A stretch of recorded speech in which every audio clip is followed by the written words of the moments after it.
gracious Lord, we come to Thee humbly in the name of Thy beloved Son, the Lord Gracieux Jesus. Seigneur, nous venons humblement à toi au nom de ton Fils bien-aimé, le Seigneur Jésus, pour répandre l'adoration de nos cœurs,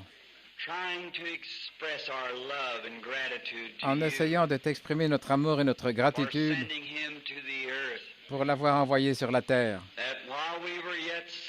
Car alors que nous étions encore des pécheurs, Christ a pris notre place dans la mort, en mourant, lui, l'innocent pour les coupables. Sur la terre, il a reçu le nom le plus vil qui puisse être donné aux hommes. Mais lorsque tu l'as pris dans tes mains et que tu l'as élevé, il a reçu le nom le plus élevé qui puisse être donné. Lorsqu'il était sur la terre, il n'avait aucun endroit où se reposer, où reposer sa tête. Mais maintenant, de son trône, il baisse les regards pour regarder le ciel. Nous te prions, Dieu, qu'en baissant ton regard ce soir, tu te souviennes de nous. Que ta grâce repose sur chacun de nous. Ayant désespérément besoin de ton esprit, nous implorons la miséricorde pour le pécheur, l'incroyant, pour ceux qui sont épuisés et se sont éloignés de la maison de Dieu. Puissent-ils retrouver ce soir leur chemin de retour? Guéris les malades, Seigneur. Manifeste ta présence au milieu de nous et qu'il n'y ait pas une seule personne faible parmi nous lorsque nous quitterons ce soir.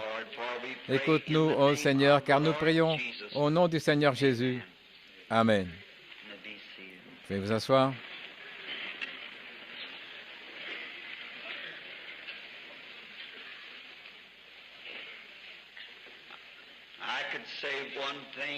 Je dirais une chose, c'est que les gens ne sont certainement pas venus à l'église ce soir juste pour être vus par une soirée comme celle-ci. Nous, les gens du Sud, serions restés à la maison par une soirée comme celle-ci. Mais cela montre que vous aimez le Seigneur. Je suis donc très reconnaissant pour cela, que vous aimiez tant notre Seigneur béni. Et maintenant, pour les réunions de demain, je pense que je dois être avec un frère à sa classe biblique quelques minutes avant qu'il ne prêche. Et puis demain après-midi, ce sera une réunion d'évangélisation. Ensuite, demain soir, ce sera la clôture de notre rassemblement.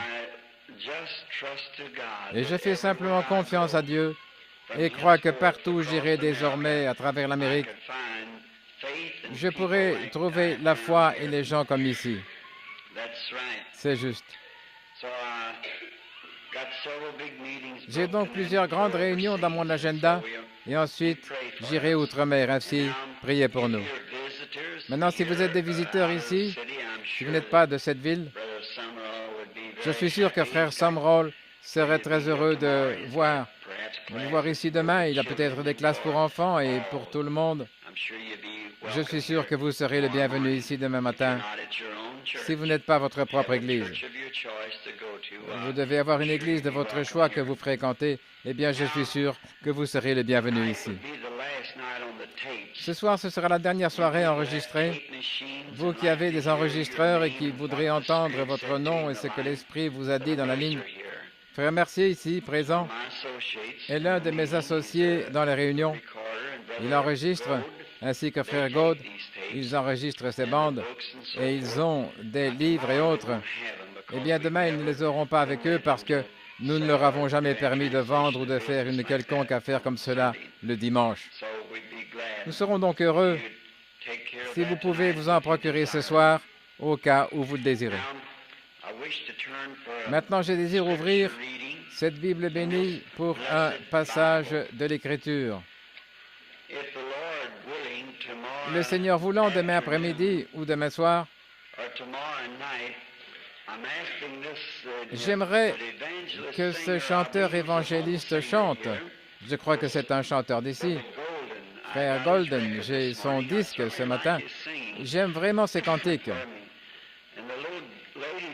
Et les jeunes filles qui chantent aussi me font penser à ma femme et à ma belle-sœur lorsque j'étais à mes débuts comme prédicateur au petit tabernacle baptiste. Le petit trio chantait toujours comme cela. Cela me rappelait de vieux souvenirs pendant que les frères chantaient. Je n'arrivais pas à me détourner de cette scène. Ainsi, j'aimerais qu'il chante demain soir et je voudrais lui demander s'il peut le faire avant le message Les clés. Et je voudrais prêcher sur les clés du cœur, le Seigneur voulant, juste avant le service de guérison. Et cet après-midi, pendant que j'étais en train de méditer dans ma chambre d'hôtel, j'ai reçu dans mon cœur un tout petit passage de l'Écriture que j'ai déjà utilisé auparavant. Et je me suis dit que ce serait bon ce soir de prêcher là-dessus. Voyez-vous, après avoir été en prière dans la chambre, monté ici à la chaire, prier pour les malades, étant sous l'onction d'une vision, c'est un esprit différent de celui de la prédication. C'est exactement le même esprit, mais un don différent. Ainsi, lorsque vous passez comme cela d'une onction à une autre, ça n'a jamais été le même résultat que cela aurait si vous entriez carrément et commenciez la ligne de prière. C'est très superficiel comme cela quand on a ces petites réunions. J'aime prêcher les gens pendant environ 3 soirées et les laisser recevoir leur quart de prière et les prendre, les garder, attendre en étant dans la prière, puis commencer le service de guérison. Alors vous entrez directement, vous allez droit à l'estrade et vous vous mettez à prier pour les malades. Bien des fois, vous pourriez vous demander pourquoi nous n'en prenons pas un grand nombre. Eh bien, il est possible que nous puissions faire passer un peu plus de gens dans la ligne de prière, mais il y a une autre réunion après. Vous n'êtes pas obligé de me supporter comme le font mon épouse et mon associé. C'est vraiment épuisant. Eh bien, quiconque connaît les Écritures sait qu'un homme, un mortel comme nous, s'il entre en contact avec quelque chose de surnaturel, cela ôte certainement de lui la vie. Vous savez combien 20 minutes de prédication sous l'inspiration vous épuisent? Cela a été testé. 20 minutes de prédication sous inspiration vous épuisent plus que 8 heures d'un travail avec une pioche et une pelle. 20 minutes. Considérez la différence. Alors qu'en est-il d'une vision? Une seule vision vous épuisera plus que 2 heures de prédication. En effet, cela vous amène à un point. Ce n'est pas nécessaire que j'essaie de dire que je comprends cela. En effet, je ne le comprends pas et personne d'autre ne le comprend. Voici la seule chose que nous devons dire. Seigneur, tu es bon envers nous et nous te remercions. C'est tout ce que nous pouvons dire. Il n'y a pas moyen d'expliquer. Nous devons simplement l'accepter. Maintenant, je voudrais lire dans l'Évangile de Saint Matthieu, chapitre 12, verset 42, un petit texte très familier peut-être. Votre pasteur a peut-être prêché là-dessus plusieurs fois.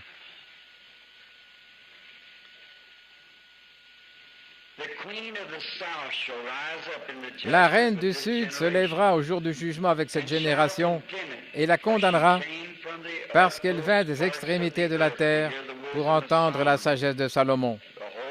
Et voici, il y a ici plus que Salomon. Jésus venait d'être traité de Béelzébul. Son ministère était mis en doute et il avait discerné leurs pensées et il savait ce qu'ils pensaient. N'est-ce pas merveilleux et une grande consolation de savoir ce soir qu'il connaît encore nos pensées et ce que nous pensons? Vos pensées crient au ciel plus fort que vos voix sur la terre, car il discerne les pensées de l'esprit. Sa parole est plus tranchante qu'une épée à 2 tranchants, pénétrante jusqu'aux pensées de l'esprit. Et il sait toutes choses. Par conséquent, il peut déclarer toutes choses selon que Dieu le permet. Jésus a dit, « Je ne fais rien à moins que mon Père ne me le montre premièrement. » Et le Père lui montrait les choses et lui les déclarait. Vous êtes-vous déjà arrêté pour considérer combien nous sommes un peuple privilégié en ce jour? Nous vivons à la fin de l'histoire de ce monde. Nous vivons un temps où il y a toutes sortes d'ismes et toutes sortes de credos et tout ce qui se passe. Et cependant, malgré tout cela, notre Dieu chevauche des vagues et confirme sa parole juste devant nous. Les musulmans constituent la plus grande religion dans le monde du point de vue du nombre. Les musulmans sont 3 fois plus nombreux que les chrétiens. Les adorateurs de Bouddha sont plus nombreux que les chrétiens, les catholiques et tous les autres y compris. Le christianisme vient soit en 3e ou en 4e position parmi les religions du monde. Mais aucune de ces religions n'est en mesure de prouver autre chose qu'y croire n'est que de la psychologie ou rien de plus. Certes, Mahomet fut un grand homme, il est mort et il va revenir. Mais il n'y en a qu'un seul qui a dit « J'ai le pouvoir de donner ma vie et de la ressusciter » et qui a ensuite prouvé cela après sa résurrection. Il se pourrait qu'il y ait des histoires fictives qui disent « Eh bien, il n'est jamais ressuscité. » Récemment, quand frère Reedhead, quel est son prénom? Paris. Paris Reedhead est venu chez moi. Eh bien, Paris Reedhead est un baptiste. Et il est venu me voir et il a dit, frère Branham, étant donné que vous étiez baptiste, vous devriez connaître la vérité selon la conception des baptistes, vous savez. Il a dit, qu'est-ce qu'ils ont, ces pentecôtistes? J'ai dit, le baptême du Saint-Esprit. Il a dit, Dieu m'a appelé lorsque j'avais environ 6 ans. Il a dit, j'ai été partout. Ma mère m'a envoyé à l'école et a dit, quand j'ai obtenu mon diplôme, ma licence en lettres, je pensais que je trouverais Christ là-dedans. Il a dit, quand j'ai obtenu mon doctorat, je pensais que je trouverais Christ. Il a dit, quand j'ai obtenu mon doctorat en droit, je pensais que je trouverais Christ. Il a dit, j'ai suffisamment de diplômes au point où je pourrais pratiquement tapisser votre mur. Il a dit, mais où est Christ? Je ne l'ai trouvé dans aucun de ces diplômes. Il a dit, le professeur a-t-il été dans l'erreur? J'ai dit, en tant qu'illettré moi-même, je ne voudrais certainement pas dire que les professeurs étaient dans l'erreur. Ils vous ont dit la vérité, mais pas toute la vérité. Christ ne consiste pas dans le fait d'avoir des diplômes, il consiste dans la foi, en croyant en lui, dans la personne de Christ. Il m'a raconté l'histoire d'un musulman qui avait été élevé, je crois, dans leur mission. Je pense que c'était plutôt dans les missions soudanaises, les grandes missions soudanaises. Et frère Reedhead a dit à ce musulman qui était sur son chemin du retour, il a dit, monsieur, il rentrait en Inde après avoir été formé dans un certain domaine. Il a dit, vous rentrez travailler dans votre pays, peut-être en tant qu'ingénieur en électricité, quoi qu'il ait appris. Il a dit, pourquoi ne ramenez-vous pas avec vous un Seigneur Jésus au lieu de ce prophète mort que vous adorez?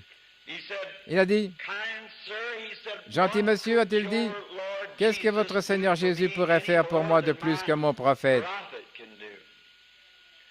Il a dit, ils ont tous deux écrit des livres, nous appelons le nôtre le Coran, vous appelez le vôtre la Bible, et nous croyons tous dans les livres. Il a dit, monsieur, a-t-il dit, notre Christ est ressuscité des morts et votre prophète Mahomet est toujours dans la tombe.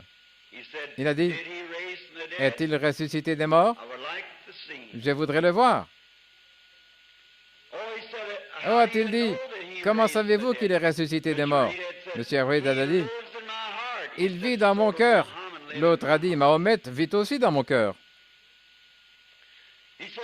Eh bien, nous réjouissons de le savoir. L'autre a dit, eh bien, monsieur Reedhead, la religion mahométane peut produire autant de psychologie que le christianisme. Il a dit, nous pouvons crier tout aussi fort, hurler tout aussi fort, danser tout aussi fort et faire tout comme vous.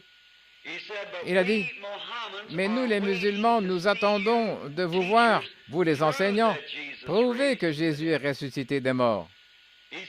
Il a dit, Mahomet n'a jamais rien promis d'autre que la vie après la mort. Il disait, mais Jésus a promis à ses enseignants que les œuvres qu'il faisait, eux aussi les feraient. Nous attendons de voir ces œuvres. Il a dit, peut-être que vous faites allusion à cette écriture-là de Marc 16. Il a dit, c'est l'un des passages, certainement. Eh bien, les meilleurs enseignants savent que Marc 16, à partir du verset 9, ce n'est même pas inspiré que c'était. Il a dit, quel genre de livre lisez-vous? Tout le Coran est inspiré. Et M. Reedhead a dit qu'il a tapé du pied puis il a changé de sujet. C'est juste. C'est parce qu'il savait que juste en parlant à ce musulman, il était vaincu. Il a dit, « Eh frère Branham, je suis ici pour trouver quelque chose concernant Dieu. » Et là même, Morse, ou plutôt frère Reedhead, Paris Reedhead, a reçu le baptême du Saint-Esprit et il prêche l'Évangile avec des miracles et des prodiges accompagnant son ministère parce qu'il avait cru et avait faim et soif de la justice. Dieu a dit, ils seront remplis. La parole est la vérité. Et ici, dans son enseignement, Jésus avait essuyé beaucoup de critiques et les gens parlaient de lui, comme ça se fait chaque fois que le surnaturel se produit. Il y a une multitude de gens de toute espèce. Lorsque Moïse a produit le surnaturel, une multitude mélangée l'ont suivi et cela a causé des ennuis.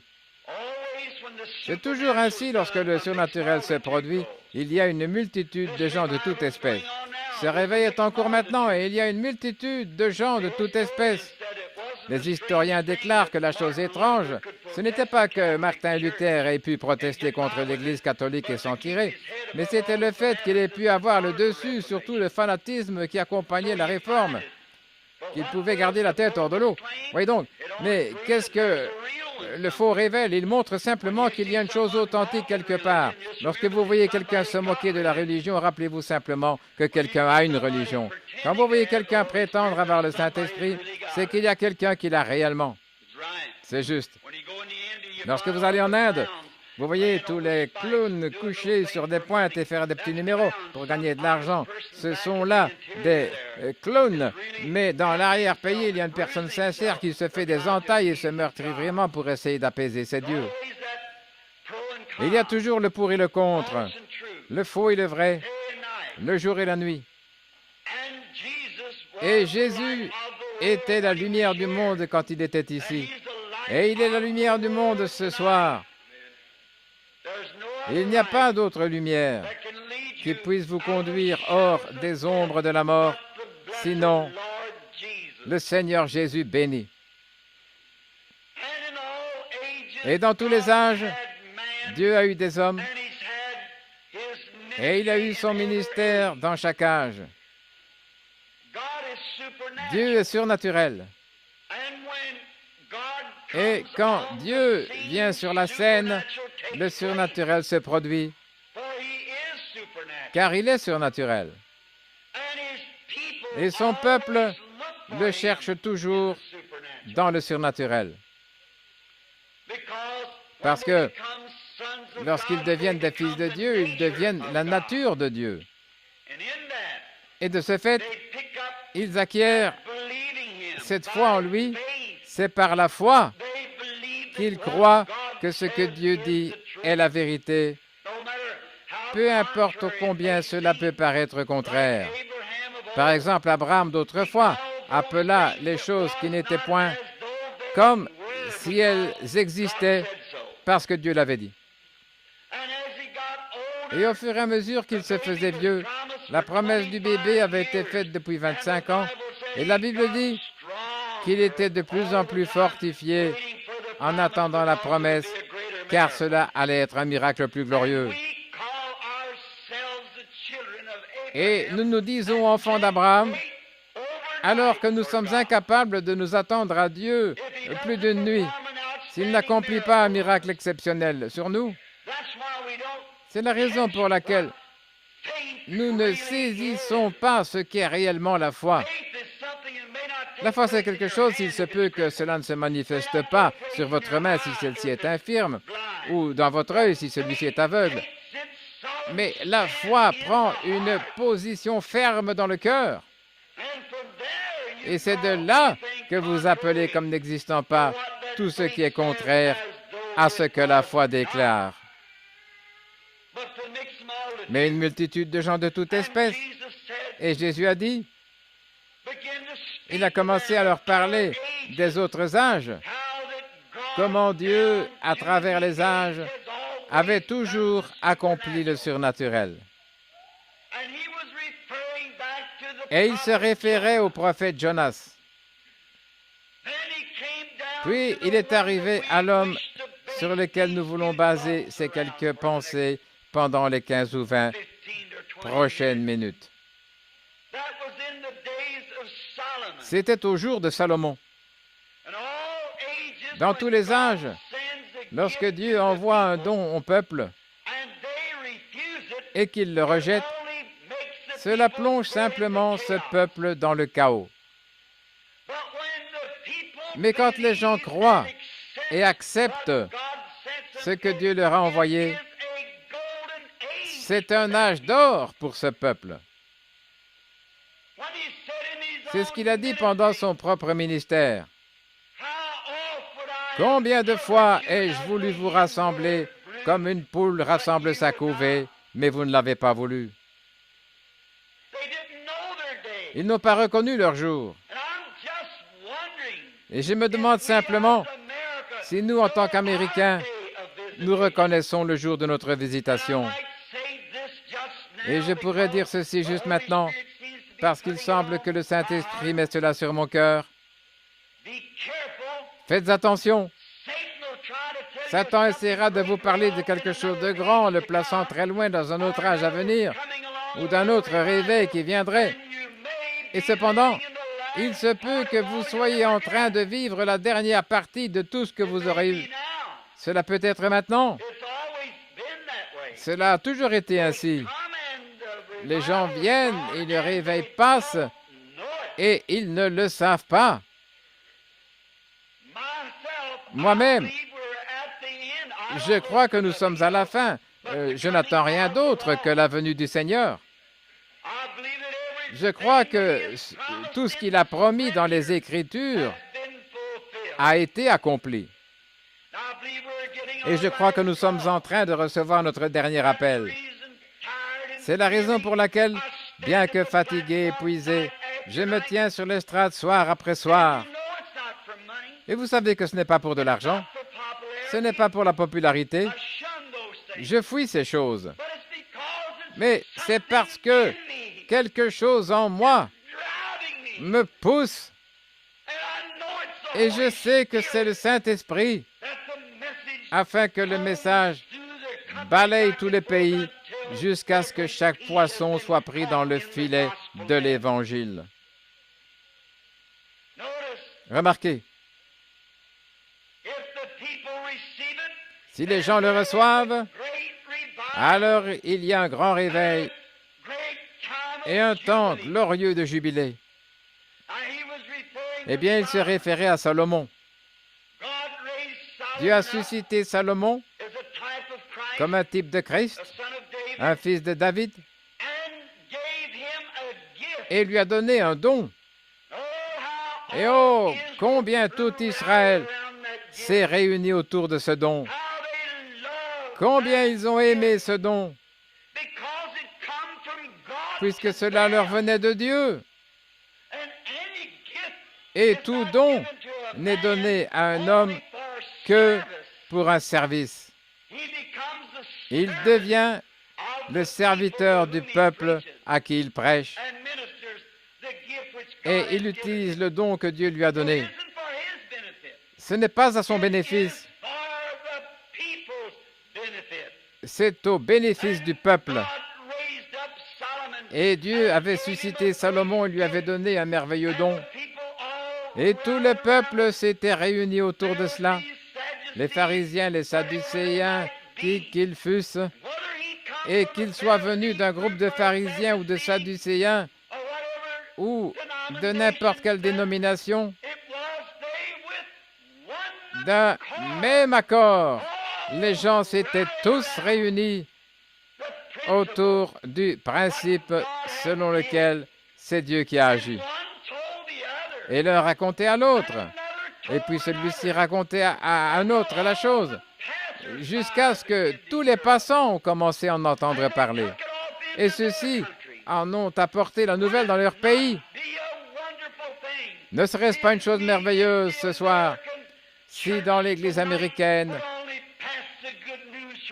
nous pouvions transmettre la bonne nouvelle l'un à l'autre comme cela? Ne serait-ce pas merveilleux si la nouvelle balayait nation après nation concernant la bonté que Dieu nous a témoignée? Mais nous formons des clans. Si la chose ne se passe pas dans notre dénomination, alors nous ne sommes pas sûrs si cela est vrai ou pas. Dieu prend toujours un individu pour œuvrer à travers lui, pas une dénomination. Dites-moi une fois où Dieu s'est déjà enfermé dans une dénomination. Dans tous les âges, Dieu a œuvré au travers d'individus. C'est exact. Pendant tous les âges et dans toute l'histoire, Dieu a toujours suscité un homme en dehors de la dénomination et toujours il bénit cet homme et lui donne un ministère. Martin Luther, John Wesley et les autres. Il les a simplement suscités au long de l'âge, quelqu'un en dehors de l'Église, parce qu'elle tend elle-même à faire un clan, et alors Dieu ne peut plus œuvrer en elle. Elle devient insensible, établit sa doctrine et termine cela par un point final. Nous croyons ceci et rien d'autre. Votre table de doctrine serait en ordre si vous les terminiez par une virgule. Nous croyons ceci, virgule, plus tout ce que nous entendrons de Dieu. Ce serait en ordre à ce moment-là. Alors vous seriez interdénominationnel. Et les gens deviennent, et c'est ce qui fait que le message ne peut pas atteindre les coins qu'il devrait atteindre. Et je pensais là comment Jésus a parlé de Salomon et comment les gens venaient, repartaient et écoutaient le message. Et très loin, dans les coins les plus reculés du monde connu, il vivait une petite femme qui était une reine, une païenne, très loin à Séba. Et elle avait entendu tout le monde qui passait par là dire « Vous devriez aller en Israël. Leur Dieu leur a suscité un homme qui a un grand don. Et ce don opère de façon merveilleuse. C'est un don de discernement. Et vous devriez voir cela à l'œuvre. » Vous savez, la Bible dit, la foi vient de ce qu'on entend. Et tous ceux qui passaient par là et voyaient ce grand miracle être accompli par Salomon sur base de son discernement, finalement, la petite reine commença à avoir faim et soif. Elle se demandait si réellement cela pouvait être vrai. Puis quelqu'un d'autre est passé par là et a dit « Oh, vous devriez voir cela. Nous n'avons jamais rien vu de pareil. Ils ont un Dieu puissant là en Israël. Et les gens sont d'un commun accord autour de ce don. Personne ne dit rien de contraire à cela, mais tout le monde le croit. Oh, ne serait-ce pas merveilleux si l'Église pouvait faire ça? Remarquez alors, la petite reine a commencé à avoir faim de voir cela. Elle voulait le voir.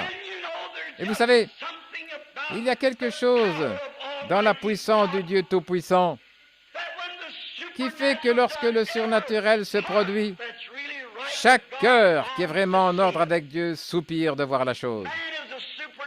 L'homme est un être surnaturel. Là, il est venu de là, de derrière un rideau noir. Il retourne derrière ce rideau noir. Il désire regarder de l'autre côté de ce rideau pour voir d'où il est venu et où il va.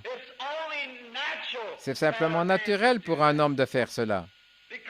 Parce qu'il désire ardemment le faire. Récemment en Californie, j'étais assis à une réunion déguisée. C'est vrai, parce qu'un frère prêchait et j'étais simplement assis là, habillé un peu différemment. Et il se trouvait que j'étais assis à côté d'un ministre épiscopalien. Et le ministre sur l'estrade, après avoir parlé pendant environ 1h30, s'est retiré derrière le rideau et le valet lui changea les habits comme il avait transpiré, puis il est ressorti. C'est juste ce que le ministre épiscopalien attendait. Il a dit, il ne se comporte pas comme un serviteur de Christ. Eh bien, je ne pensais pas moi-même que c'était trop fort, mais j'allais certainement prendre parti pour mon frère qui était à l'estrade. J'ai dit, je pense qu'il est en ordre. Il a dit, êtes-vous l'un d'eux? J'ai dit, je ne suis pas membre de cette église, non, monsieur. Il a dit, vous savez quoi? Il y a des années, je parie que ce n'était pas un épiscopalien, c'était un presbytérien. Il a dit, c'est nous qui avions les plus grandes églises sur cette côte ouest. C'est nous qui avions le contrôle partout. Il a dit, cette secte de la science chrétienne est venue. Il a dit, et ils ont brisé toutes nos églises. Et dit-il, c'est comme si ce gars va briser la science chrétienne. Je me suis dit que c'était une bonne occasion pour que j'y mette ma petite part. Alors, j'ai dit, monsieur, si vous, les presbytériens, aviez nourri les enfants du pain de vie, vous seriez encore la plus grande église. Mais si vous ne voulez pas le faire, de ces pierres, Dieu est capable de susciter des enfants Abraham. Il nourrira son église. Il a promis de le faire. Oh, les œuvres glorieuses du Dieu vivant. Et puis cette petite femme, après avoir entendu cela, elle s'est dite qu'elle irait voir cela par elle-même. C'est une bonne façon de découvrir. N'acceptez pas ce que quelqu'un d'autre dit à ce sujet. Allez-y et voyez par vous-même. Asseyez-vous avec un cœur sincère. Ouvrez votre cœur et dites, Seigneur, traite avec moi maintenant. Puis examinez la chose par les Écritures pour voir si c'est juste. Et elle décida d'y aller parce que la parole avait été plantée et elle désirait le voir. Je voudrais que vous remarquiez que ce qui arriva à cette petite dame arrive de même à chaque personne qui vient à Dieu. Cela vous coûte un prix. Premièrement, elle était une femme et elle devait traverser un désert, pas à bord d'une Cadillac climatisée, pas à bord d'une très belle voiture de luxe, mais à dos de chameau. Considérez la distance qui sépare Jérusalem de la contrée d'où elle est venue. Cela lui a pris au moins 3 mois pour arriver auprès de Salomon, sur le dos d'un chameau.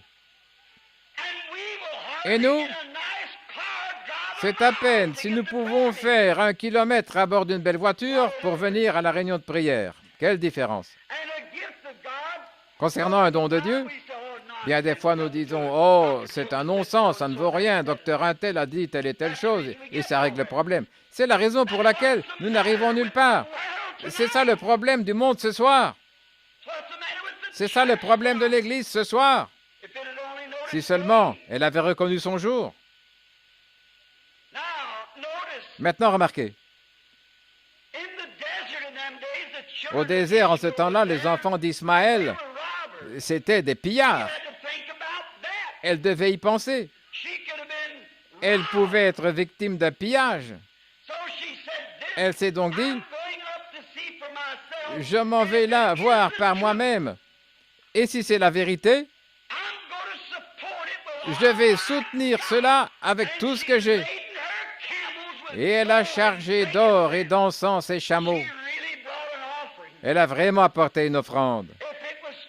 Si c'était la vérité, elle voulait soutenir cela. Si ce n'était pas la vérité, alors elle ramènerait ses dons.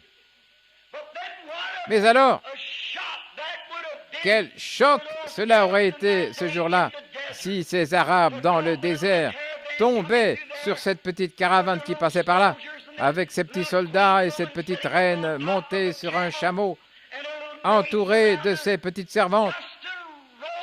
Ils allaient juste foncer là, les abattre et s'emparer de tout ce grand trésor.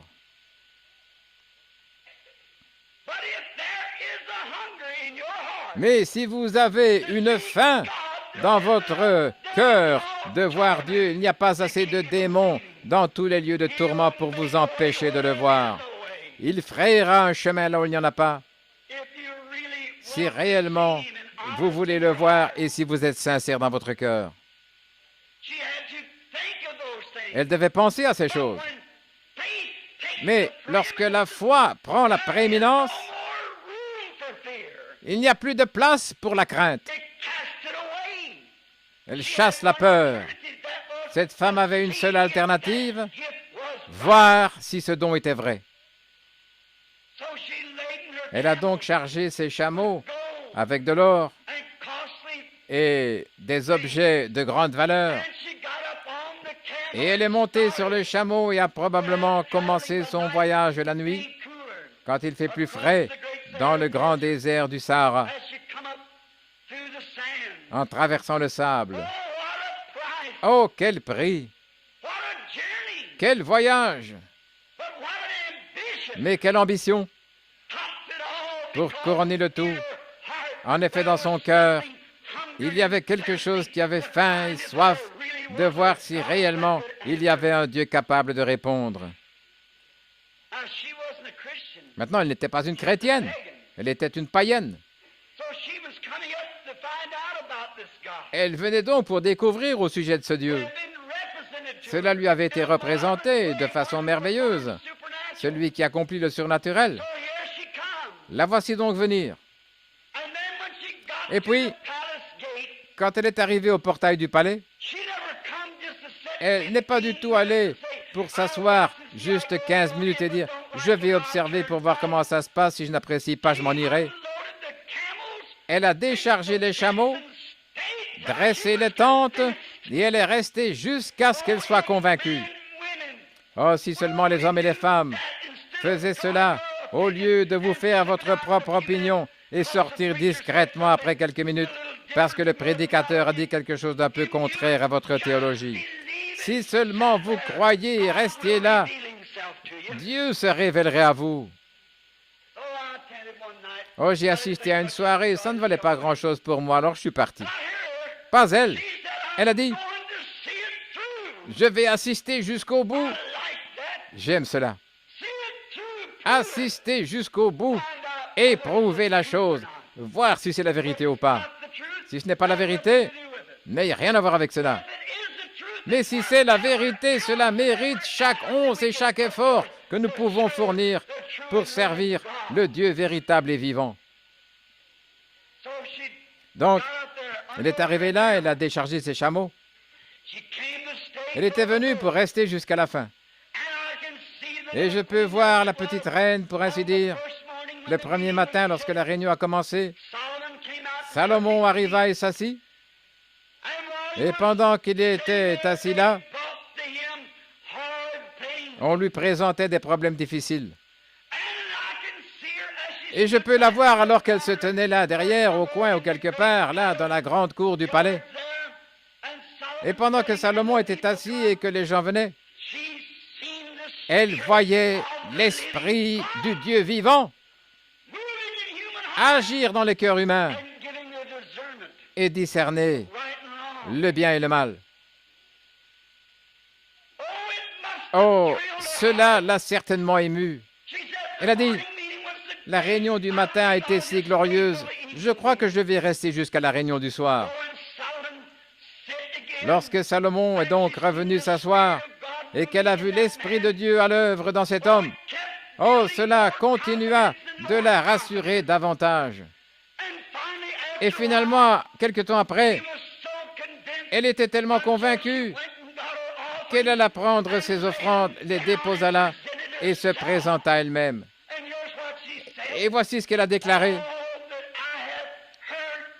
Tout ce que j'ai entendu est vrai et ce qui s'est accompli dépasse ce que j'avais entendu. Elle est restée. Qu'arriva-t-il? Jésus a parlé de cette femme.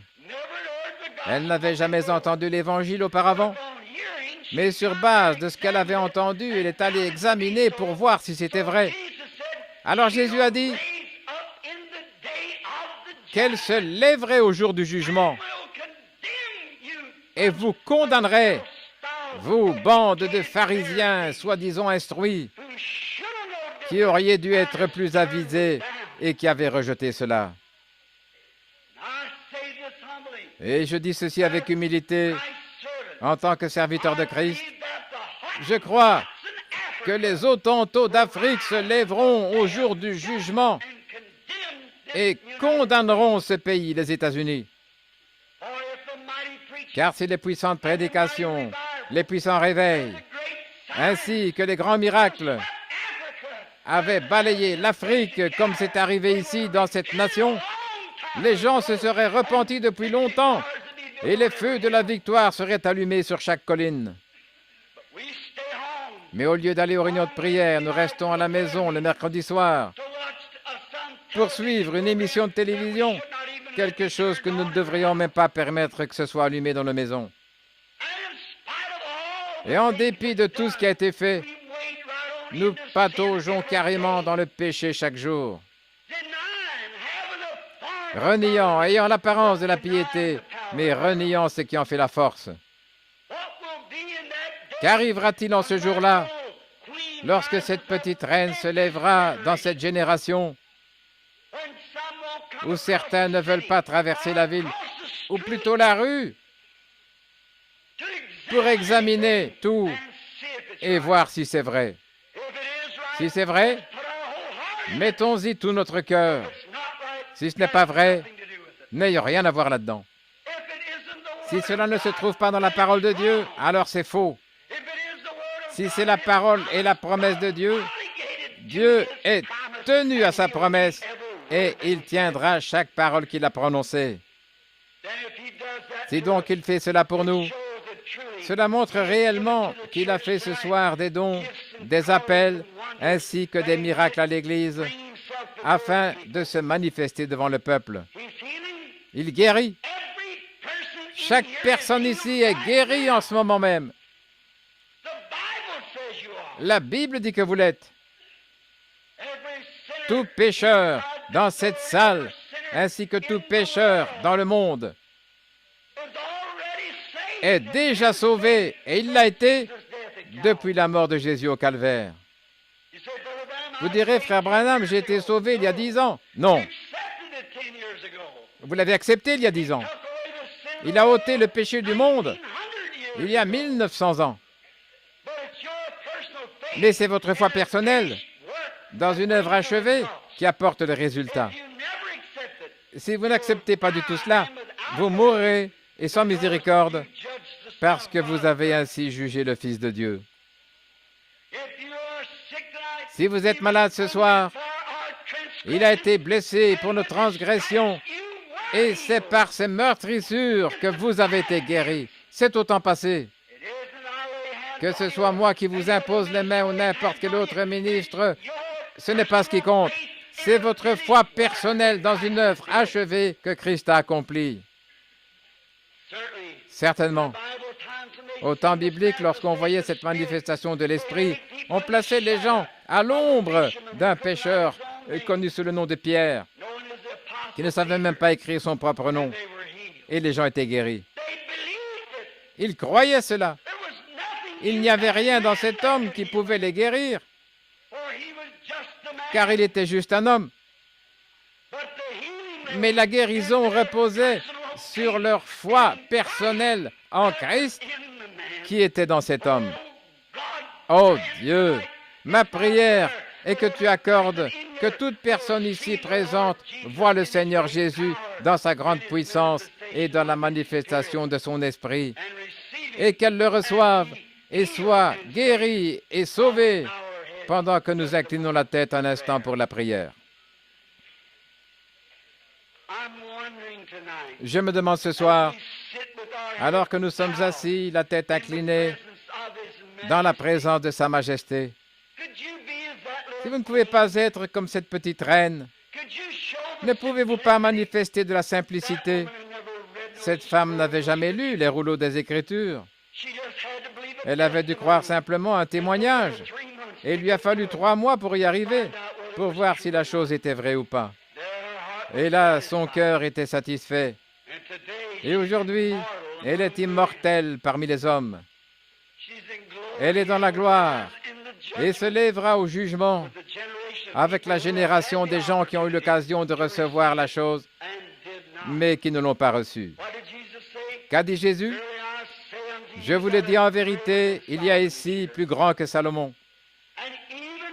Et même ce soir, et je dis ceci avec respect et d'un cœur humble, et je crois que vous allez attendre un instant et ne pas penser que je suis sacrilège à cause de mon observation. Il y a ici parmi nous ce soir quelqu'un de plus grand que celui qui, en ce temps-là, avait prononcé ces paroles. En effet, c'est un Jésus glorifié. Il a dit, vous pourriez dire quelque chose contre le Fils de l'homme et cela vous sera pardonné. Mais un seul mot contre le Saint-Esprit lorsqu'il viendra pour faire la même chose ne vous sera jamais pardonné, ni dans ce siècle, ni dans le siècle à venir. Ainsi, celui qui a été parmi nous, qui est mort et qui est ressuscité, il est glorifié dans la présence de Dieu ce soir. Il revient sous la forme de la 3e personne de la Trinité, le Saint-Esprit, et il demeure en nous et agit et confirme qu'il est le même Seigneur Jésus. Encore un peu de temps et le monde ne me verra plus. Mais vous, vous me verrez, car je serai avec vous et même en vous. Les œuvres que je fais, vous les ferez aussi. Vous en ferez davantage, car je m'en vais au Père. Je vous demanderai à la lumière de cette écriture, si vous êtes venu ce soir, et si vous n'êtes pas chrétien, de bien vouloir lever la main et dire, « Frère Branham, priez pour moi maintenant. Me voici, je veux lever la main vers Christ pour dire que je n'ai pas mené une vie correcte. Sois miséricordieux envers moi, Seigneur Jésus. » Y a-t-il une personne dans cette salle, n'importe où, à l'étage, simplement lever la main et dire, « Frère Branham, je ne suis pas un chrétien. Souvenez-vous de moi, je vous êtes en ordre. Je suis venu ici ce soir dans un but. J'ai entendu ceci pendant que vous avez prêché sur ce don que le Seigneur Dieu a donné à l'Église.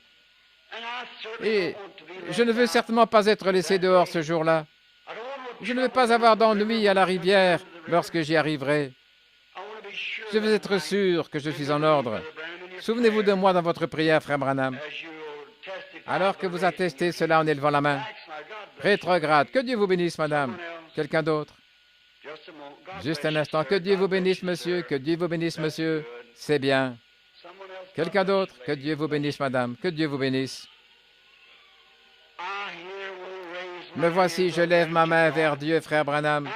Et je dis, Seigneur Dieu, je suis venu peut-être à travers la neige ce soir, comme la reine qui est passée par le désert. C'est peut-être ma première soirée ici.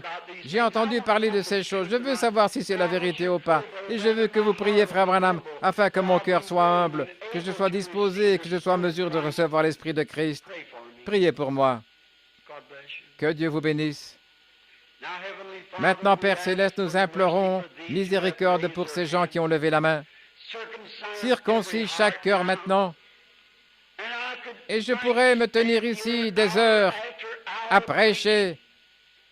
Et cependant, une seule parole venant de toi, Seigneur Dieu, compterait plus que tout ce que les prédicateurs du monde pourraient dire pendant des années. Juste une seule parole venant de toi. Et ô Seigneur, nos cœurs affamés ont soif comme la biche qui soupire après des courants d'eau. Nos âmes ont soif de toi. Beaucoup viennent ce soir, ils ont levé la main pour montrer qu'ils ont besoin qu'on se souvienne d'eux. Oh Dieu, je te prie de leur accorder ta grâce ce soir, au-delà de toute mesure. Bénis chaque malade qui est dans la salle. Et comme je viens de leur dire, je prie, ô Seigneur Dieu, que ceci ne leur passe pas par-dessus la tête, mais que cela descende dans le cœur pour croire qu'ils sont déjà guéris. Ta puissance a produit cela à travers ce sacrifice tout suffisant du calvaire.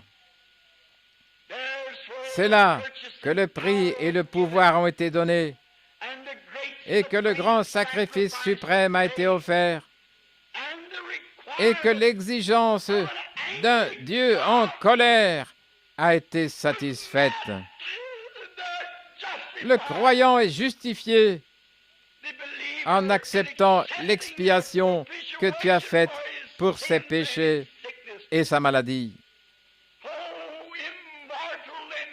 Ô toi, l'immortel et le Créateur, tiens-toi ici pendant ces quelques prochaines minutes, afin que ta parole ne soit pas trouvée comme étant fausse, mais que ta parole soit rendue manifeste.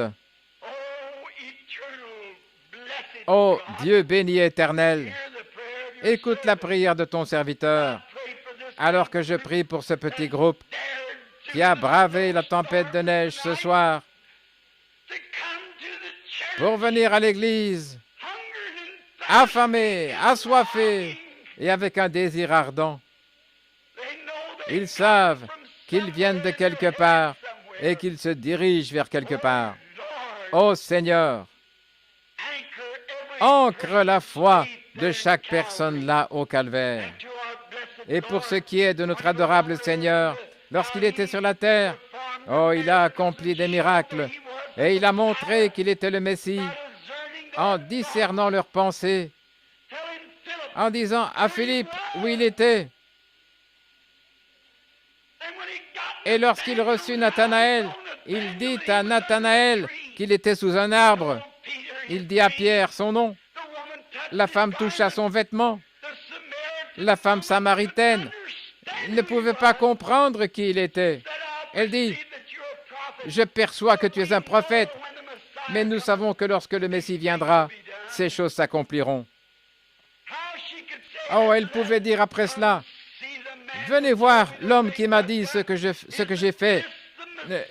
Ne serait-ce pas le Messie? » Seigneur, accorde que cela soit le témoignage de cette Église après les quelques prochaines minutes. Dieu notre Père, prends maintenant ces paroles et sanctifie-les et accorde maintenant qu'elles deviennent vie dans chaque cœur. En effet, si tu te tenais ici sous la forme de ton être, les gens devraient avoir la foi pour recevoir les bienfaits de ta présence.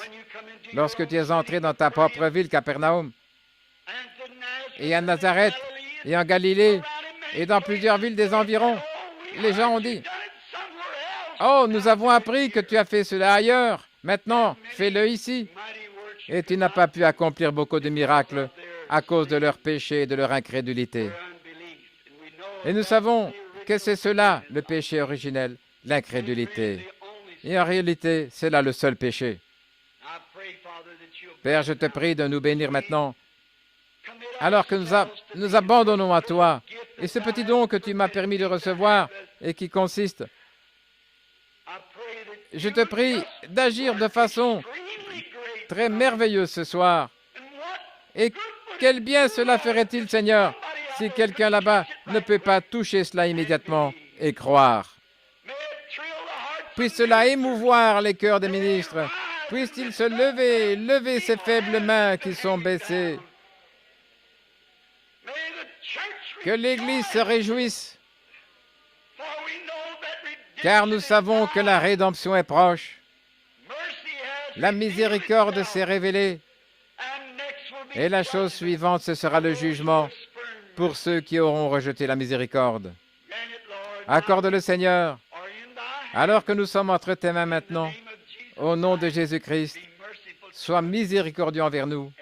Amen.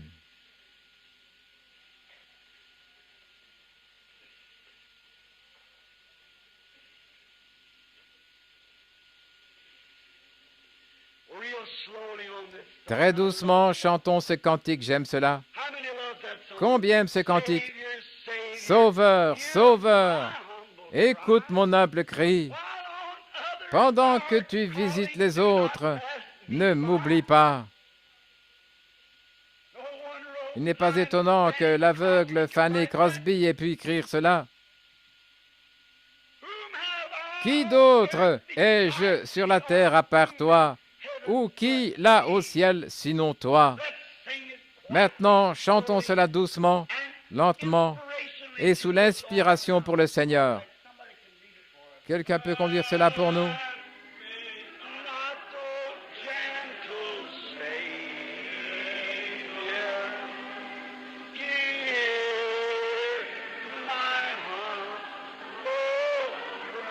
Oh, doux Sauveur, écoute mon humble cri.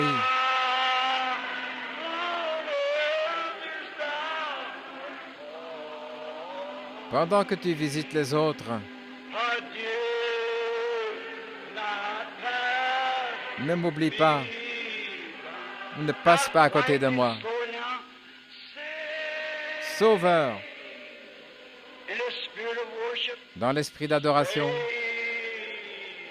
Sauveur, écoute mon humble cri.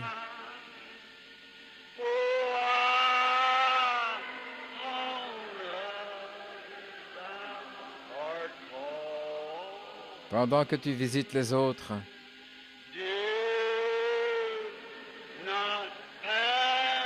ne passe pas à côté de moi.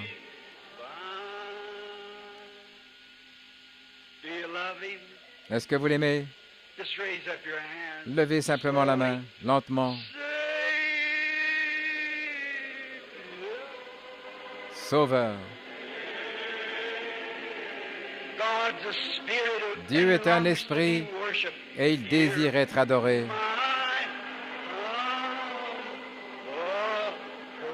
Écoute mon humble cri.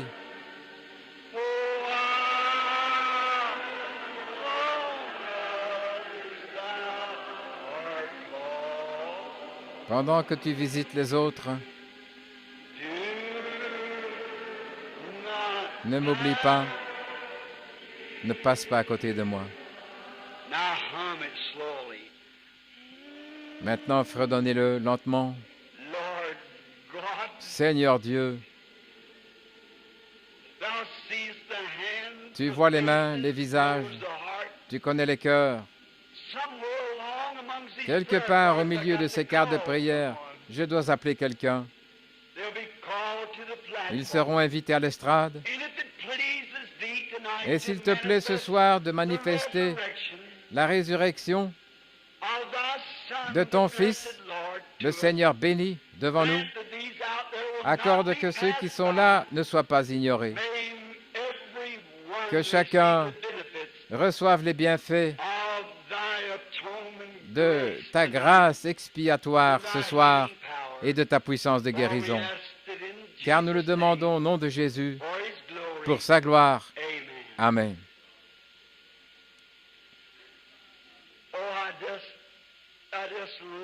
Oh, j'aime simplement ce genre de réunion. Ne vous sentez-vous pas comme vraiment récuré? Juste quelque chose qui a simplement ôté toute condamnation. Il n'y a donc maintenant aucune condamnation pour ceux qui sont en Christ Jésus et qui ne marchent pas selon la chair, ce que leur œil voit ou leurs oreilles entendent, mais selon l'Esprit. L'Esprit donne la vie. Maintenant, croyons en lui ce soir, mon ami. Combien étaient ici hier soir? Faites voir vos mains. Combien? Leur première soirée? Faites voir. Oh là là. Alors, vous qui étiez ici hier soir, je vous prie d'attendre un instant. J'aimerais parler à ceux qui sont ici à la réunion pour la première fois, dans la réunion. Mes chers amis, je ne prétends pas être un guérisseur. Si je disais cela, j'aurais dit quelque chose de faux. Je suis simplement votre frère. Je ne guéris pas les malades. Je prie pour les malades. Dieu les a déjà guéris. Ils ont déjà été guéris lorsque Jésus mourut. Maintenant, la seule chose que Dieu peut faire, pour rendre sa parole réelle, c'est de prendre un bon prédicateur qui peut prêcher la parole. C'est ça, la façon officielle et initiale. La foi vient de ce qu'on entend de la parole.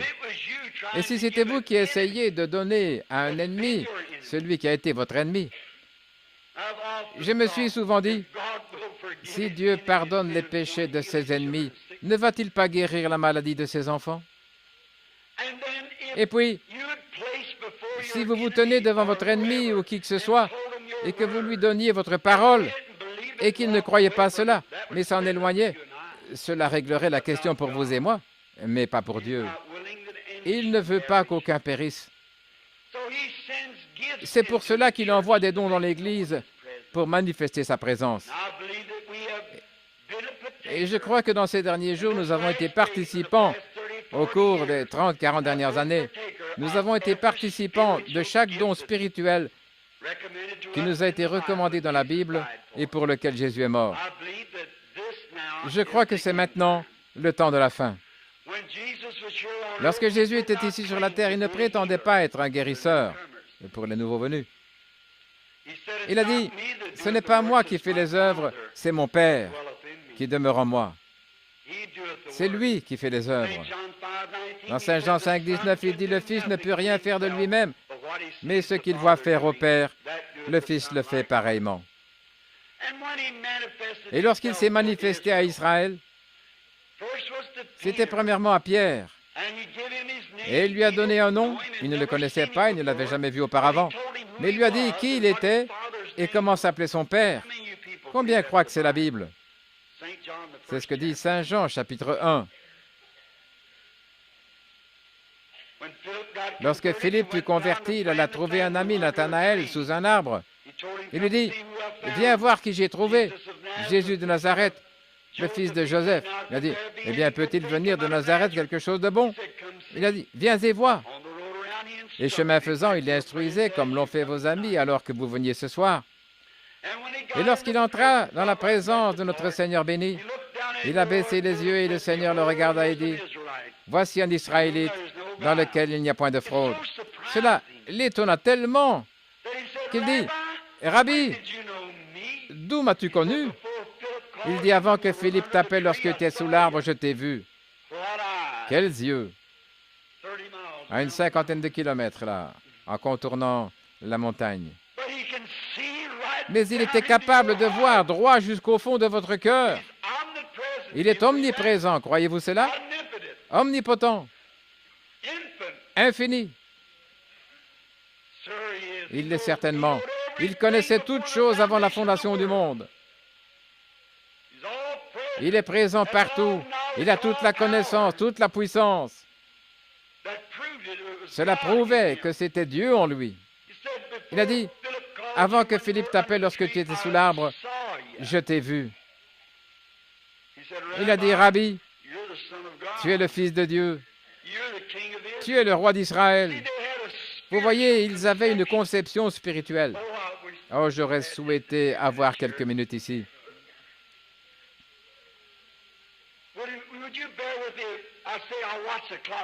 Voudriez-vous patienter un instant? Je vous assure que je vais surveiller l'horloge pendant 3 ou 5 minutes. Savez-vous que le corps entier de Jésus-Christ est révélé par la révélation? Savez-vous que pour ces choses qui sont écrites dans la parole, vous devez lire la Bible entre les lignes? C'est une histoire d'amour. Croyez-vous cela? Eh bien, ma femme est assise là, je l'aime, Dieu le sait. Et lorsqu'elle m'écrit une lettre pendant que je suis outre-mer, elle sait que je suis fatigué, épuisé. Elle s'assiera et dira, « Cher Bill, je viens de mettre les enfants au lit et ce soir je pense à toi et je prie pour toi. » Eh bien, c'est ce qu'elle dit. Mais je l'aime tellement et elle m'aime au point que je peux lire entre les lignes. Je sais ce qu'elle veut dire réellement. Voyez-vous, c'est une histoire d'amour. Et si vous aimez le Seigneur comme cela, vous lirez la Bible, non pas comme un journal, non pas avec une interprétation théologique d'un séminaire, mais comme une lettre d'amour. C'est ce que la Bible dit. Eh bien, combien le savent? Certains parmi vous. Eh bien, Jésus a dit, « Je te loue, Père, de ce que tu as caché cela aux étudiants du séminaire, aux sages et aux intelligents, et de ce que tu as révélé cela aux enfants qui veulent apprendre. C'est caché aux yeux des gens intelligents et instruits. C'est révélé aux enfants qui veulent apprendre. Lorsque Job eut des problèmes,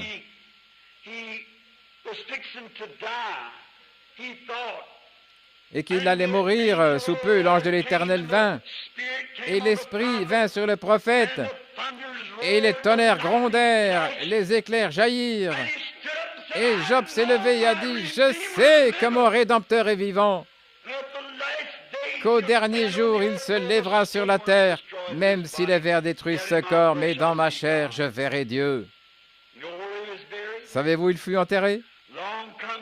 Puis vint Abraham. Lorsque Sarah, sa bien-aimée, lorsqu'elle mourut, avez-vous remarqué où il l'enterra? Dans la terre promise, juste à côté de Job. Quand Abraham mourut, il fut enterré à côté de Sarah. Abraham engendra Isaac, et quand ce dernier mourut, il fut enterré à côté d'Abraham. Isaac engendra Jacob, et ce dernier mourut en Égypte, mais il ordonna à son fils prophète de poser sa main sur sa hanche déboîtée et lui dit, « Jure par le Dieu d'Abraham que tu n'enterreras pas mes os ici. » Pourquoi? Qu'est-ce que cela changeait, le lieu où il est enterré? Ils étaient des prophètes. C'était une révélation spirituelle. Et lorsque Joseph mourut,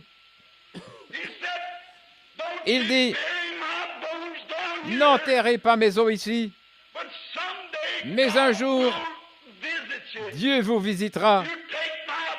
Vous emporterez mes os hors de cette Égypte et les amènerez là-bas dans la terre promise. » Pourquoi? Il n'est rien d'écrit à ce sujet dans la parole. Mais c'était une compréhension spirituelle. Il savait que les prémices de la résurrection, que ce Rédempteur que Job avait vu se lèverait. Et le matin de Pâques, lorsqu'il est ressuscité, Abraham, Isaac, Jacob, ainsi que les saints qui étaient endormis sous la poussière de la terre sont sortis, et ils sont entrés dans la ville et ont apparu un grand nombre. Allez de l'avant, prenez le monde, prenez toute votre incrédulité, tout ce que vous voulez, enterrez-moi en sécurité en Jésus. Car ceux qui sont en Christ, Dieu les ramènera à la vie, à sa venue. Tous les formalismes, les rituels et ainsi de suite, donnez-moi simplement le vieil et plein évangile tel qu'il est écrit. Laissez-moi croire cela dans la simplicité avec laquelle c'est écrit et le croire juste comme un enfant le croirait. Dieu a fait la promesse. Dieu tient sa promesse. Il la tiendra certainement. Il en tient chaque parole. Il est tenu de le faire. Et il s'est manifesté là chez les Juifs et à ceux qui avaient la révélation spirituelle. Et Nathanaël vit cela. Pierre vit cela. Les apôtres le virent. Ils dirent, voilà le Fils de Dieu. Mais qu'ont dit les pharisiens et les sadducéens instruits? Maintenant, je ne sais pas de soutenir mon ignorance, mais en parlant, l'instruction est une chose merveilleuse. Mais c'est le plus grand obstacle que l'Évangile ait jamais connu. Jamais un bar n'a constitué un obstacle pour l'Évangile comme quelqu'un qui a plus d'instruction, qui n'a de bon sens pour savoir comment contrôler la chose. C'est juste. Vous devenez si instruit que vous en savez plus que Dieu là-dessus. Recevez cela tel que c'est écrit et croyez-le. C'est ainsi que Dieu que vous y alliez. Alors, les pharisiens et les sadducéens ont dit, ça c'est un mauvais esprit, il révèle cela par Béelzébul, le prince des 10 heures de bonne aventure. Alors il est allé à Samarie, et une femme qui menait une mauvaise vie, comme nous le voyons ici en Amérique. Elle est allée au puits pour puiser de l'eau. Et était assis là un homme d'âge moyen, et il n'avait que 30 ans, mais la Bible dit qu'il paraissait en avoir 50. C'est son travail qui a dû l'épuiser. Croyez-vous que la Bible dit cela? Bien sûr que cela l'avait épuisé. Ils ont dit, tu dis que tu as vu Abraham et tu n'as même pas 50 ans.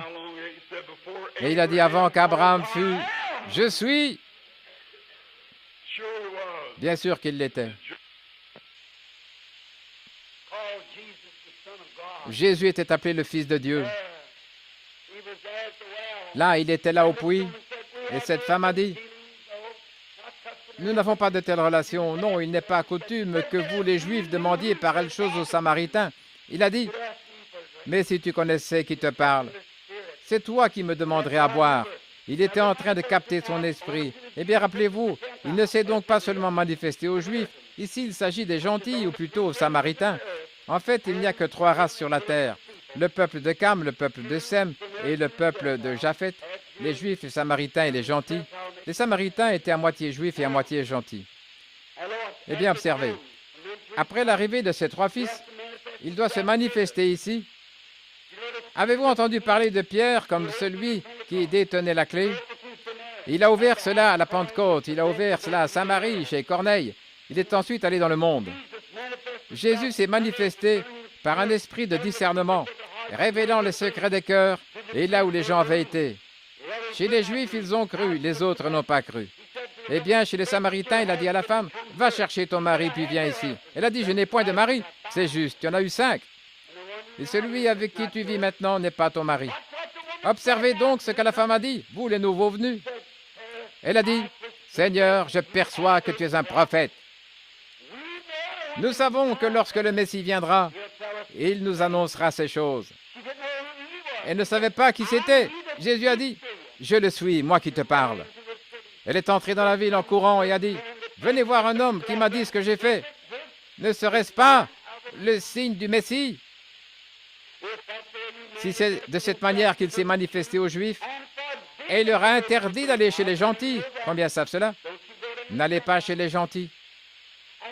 Et il s'est manifesté aux Samaritains. La Bible dit dans Hébreux 13:8, il est le même hier, aujourd'hui, éternellement. Il est tenu de faire la même manifestation chez les gentils. Et ceci est la fin des gentils. Nous sommes à la fin des nations. Et puis Dieu est venu ici pour confirmer qu'il est juste. Et s'il vient ici ce soir pour manifester au travers de ses humbles serviteurs, allons-nous tous croire en lui, l'aimer et accepter cela? Que le Seigneur l'accorde. Je pense qu'hier soir, nous avons appelé d'abord à partir de la carte, je pense que nous avons appelé de 1 à 15, n'est-ce pas? N'était-ce pas ça, frère?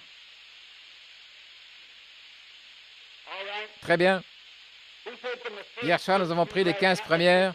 Prenons les 15 dernières ce soir. Ce serait 85. C'était quelle lettre? I. I85. Qui est la prière? I85. Levez la main. Qui les a distribués? Billy, toi? C'est Billy qui les a distribués cet après-midi. Il les brouille simplement devant vous, mélange toutes les cartes pour les distribuer directement. Personne ne sait à partir d'où cette ligne de prière va être appelée. Évidemment, cela m'est révélé ici. Je commence à partir de quelque part. 85, 86, 87. Tenez-vous là, madame. 85, 86, 87, 88, 89, 90 jusqu'à 100. Levez-vous d'abord. Si ça diminue un peu, alors nous aurons la plus petite place. Cela contiendra 15 personnes. Très bien. Combien ici n'ont pas de carte de prière et veulent que le Seigneur Jésus les guérisse? Veuillez lever la main, partout dans la salle. Combien ont déjà assisté à des réunions avant et savent que bien des fois, le Seigneur guérit plus là dans l'auditoire qu'il ne guérit ici à l'estrade? Qu'est-ce que c'est maintenant? Je veux que vous m'accordiez maintenant votre attention pendant quelques minutes. Qu'est-ce que c'est? À quoi cela sert-il? À qui cela profite-t-il? Cela profite à tout celui à qui le Seigneur Jésus le révélera. Combien savent que la Bible dit « Nul ne peut venir à moi si le Père ne l'attire premièrement ». Très bien. Je vous demanderai d'avoir beaucoup de respect. Ayez simplement du respect, calme, restez à votre place. Alors Dieu pourra se révéler ce soir. Et s'il ne vous appelle pas individuellement, combien savent que même s'il ne vous appelle pas, qu'il désire faire pour vous la même chose qu'il a faite ici? Faites voir vos mains. Combien croient, selon leur foi, que si Jésus apparaît ce soir, eh bien, comment peut-il apparaître? La Bible dit qu'il est le même. Comment est-il le même? J'aimerais vous demander quelque chose que je crois avoir mentionné hier soir. À quoi connaissez-vous le type d'arbre que vous regardez? Par le fruit qu'il porte, a dit Jésus. Est-ce juste? Si c'est un pommier, il porte des pommes. Il se pourrait qu'il ait l'écorce de sycomore. Mais s'il porte des pommes, la vie à l'intérieur de cet arbre est une vie de pommier. Est-ce juste? Et qu'en serait-il si je vous disais ce soir que l'esprit de John Dillinger était en moi? Eh bien, vous vous attendriez à ce que je soulève mon manteau et que des armes puissantes, je serais un meurtrier. Ce serait dangereux d'être à côté de moi. Et qu'arriverait-il si je vous disais que l'esprit d'un artiste était en moi? Je prendrais une grande toile comme cela et je me tiendrai avec un pinceau et je peindrai un beau tableau de l'océan pour vous et je ferai nettement ressortir ces grands coups de vague parce que cet esprit est en moi. Et si je vous disais que l'esprit de Christ est en moi, alors cela devrait rendre le même témoignage de Christ. Et si l'esprit de Christ était en vous, il le reconnaîtrait. Mes brebis connaissent ma voix. Maintenant, croyez tout simplement. Rappelez-vous, j'ai dit que je ne peux rien faire et aucun homme ne peut rien faire d'autre que de prêcher l'Évangile et prier, c'est tout. À moins que Dieu ne lui donne un signe à accomplir devant les gens. Et qu'arriverait-il si Jésus était ici ce soir dans ce costume qu'il m'a donné? Vous vous avanceriez derrière, « Seigneur Jésus, veux-tu me guérir ?» Vous savez qu'il dirait, « Je l'ai déjà fait. » Ne peux-tu pas croire ma parole? Ce que j'ai dit là autrefois, si j'étais dans un bureau de prêteur sur gage et que je vous rachetais et obtenais un reçu sur lequel il est mentionné que je vous ai racheté, comment quelqu'un d'autre peut-il vous racheter? Comment puis-je encore vous racheter alors que je vous ai déjà racheté? C'est le diable qui vous met dans un bureau de prêteur sur gage. Dieu vous en fait sortir. Et il l'a déjà fait. Et la seule chose que vous avez à faire, c'est simplement sortir. Maintenant, pendant qu'on aligne les gens, vous qui avez des cartes de prière, venez maintenant, parce que ce ne serait pas correct de mettre dans la ligne quelqu'un qui n'a pas de carte. Combien se souviennent du sénateur Upshaw? Je me tenais juste là, parlant comme ceci, alors que des centaines de gens se tenaient là, qu'on s'apprêtait à aligner. Et j'ai vu là un vieil homme. Et il y avait beaucoup de fauteuils roulants. Il y avait des fauteuils roulants partout dans les villes de Californie. Et j'ai regardé de l'autre côté et j'ai vu un petit garçon jouant sur une meule de foin. Et il est tombé, s'est cogné le dos contre le bord d'un châssis. Et cela a dû lui fracturer le dos. Et j'ai vu un médecin avec des petites lunettes baissées sur son nez, avec une moustache blanche, des cheveux blancs, lui apporter des soins. Mais cela n'a servi à rien. C'était trop endommagé. Et j'ai vu les gens creuser des trous dans la maison, afin qu'en y marchant, cela ne fasse pas vibrer le plancher. Il était en tel mauvais état. Tout ce que je peux dire, c'est ce que je vois. Et à ce moment-là, j'ai vu un homme important venir là, un orateur célèbre, puis la vision me quitta. J'ai regardé tout autour, je n'arrivais pas à le voir. Et on venait de l'amener, je pense, par avion. Et j'ai dit, il a un vieil homme assis juste là et sa femme était avec lui. Il a 86 ans. Il avait été dans un fauteuil roulant pendant 66 ans. Il était là, tout courbé. Et vous, les baptistes, ce soir, vous devez certainement le connaître. Il était le vice-président de la Convention des baptistes du Sud. Et il a dit, mon fils, comment sais-tu que je suis tombé sur un support à foin? Il dit, monsieur, je ne le savais pas. Il a dit, cela doit venir de Dieu, car c'est le même genre de médecin qui m'a opéré et il est mort depuis des années. Il a dit, nulle part, aucun ministre On a dit, et on m'a raconté l'histoire, et on m'a dit, c'est le sénateur Upshaw. Il dit, c'est possible qu'il ait parlé de quelqu'un venant de l'Inde. Je ne pouvais pas le savoir. En effet, je ne connaissais aucun sénateur. Et alors, M. Baxter a dit, c'est le sénateur Upshaw. J'ai dit, je n'ai jamais entendu parler de lui. Alors il m'a demandé, serais-je guéri, mon fils? Je lui ai dit, monsieur, je ne sais pas. La seule chose que je peux dire, c'est ce que je vois. Et j'ai demandé, avez-vous apprêté la ligne de prière? Et les jeunes gens qui étaient là ont répondu pratiquement, ils ont fait monter une femme. J'ai regardé dans cette direction. Tout le monde, on était là depuis environ une semaine.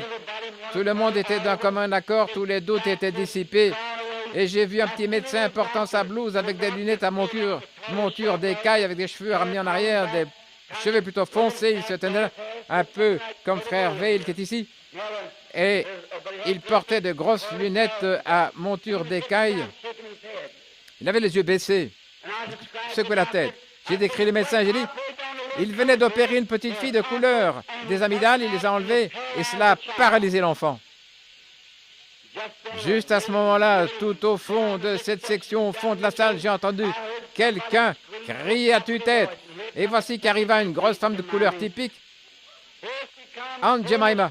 Elle avançait en tirant une civière et un homme essayait de retenir cette civière. Elle bousculait les huissiers à droite et à gauche.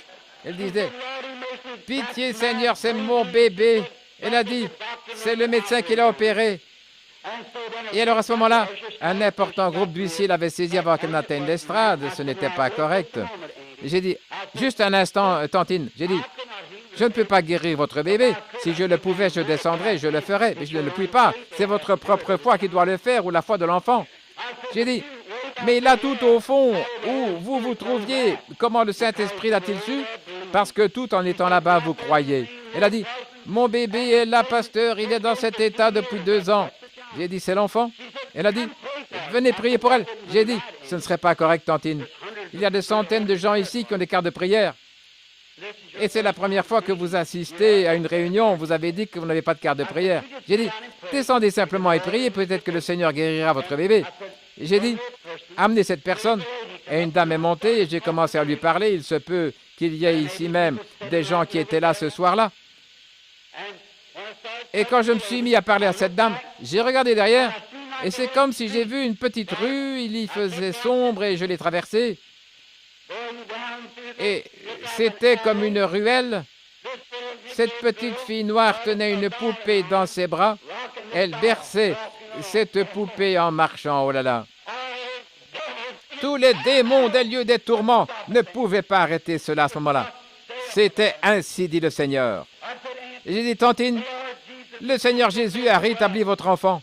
Elle a dit, vous voulez dire que mon enfant peut marcher? J'ai dit, elle le peut maintenant même. La petite amie s'est levée, elle a dit, regardez ici, maman. Et les gens ont commencé à s'évanouir. Et nous avons laissé la mère tenir l'enfant par la main, passer par ces longues allées, agitant la main vers les gens. Et juste au moment où je me retournais, j'ai vu le vieux sénateur en costume brun à rayures. Il portait un costume bleu avec une cravate rouge à ce moment-là. Il passait carrément au-dessus des têtes des gens. Il avait une courtoisie très méridionale. En passant comme cela. J'ai dit, sénateur, on lui a donné le micro. J'ai dit, n'avez-vous pas un costume brun à rayures?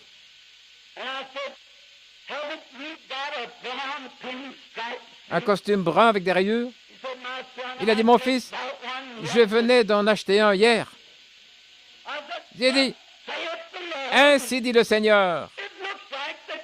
Il semble que Dieu vous aurait guéri quand vous aviez 17 ans et que vous étiez tout jeune, plutôt que d'attendre d'avoir 86 ans pour vous guérir. Mais j'ai dit, il vous a guéri, sénateur. J'ai dit, voulez-vous dire, mon fils, que je peux me lever de ce fauteuil? J'ai dit, au nom de Jésus, venez ici. Et cet homme qui était là, collé à son fauteuil, on l'a mis debout, comme on le faisait avec le président Roosevelt, avec ses énormes trucs sur lui, des appareils orthopédiques. Et il a marché. Il a jeté ses choses, s'est levé de son fauteuil roulant, il a couru à l'estrade. Il a touché ses orteils comme cela, et puis il s'est tenu debout comme un vrai homme. Et pendant la réunion de Billy Graham, il s'est tenu sur les marches de la Maison Blanche chantant, reposant sur les bras éternels. Jésus vit et règne encore. parce qu'il avait cru. Dieu ne fait exception de personne. Il est tout aussi réel ce soir qu'il l'était à l'époque. La seule chose qu'il cherche, c'est trouver quelqu'un qui aura foi en lui. Très bien. Oh, excusez-moi.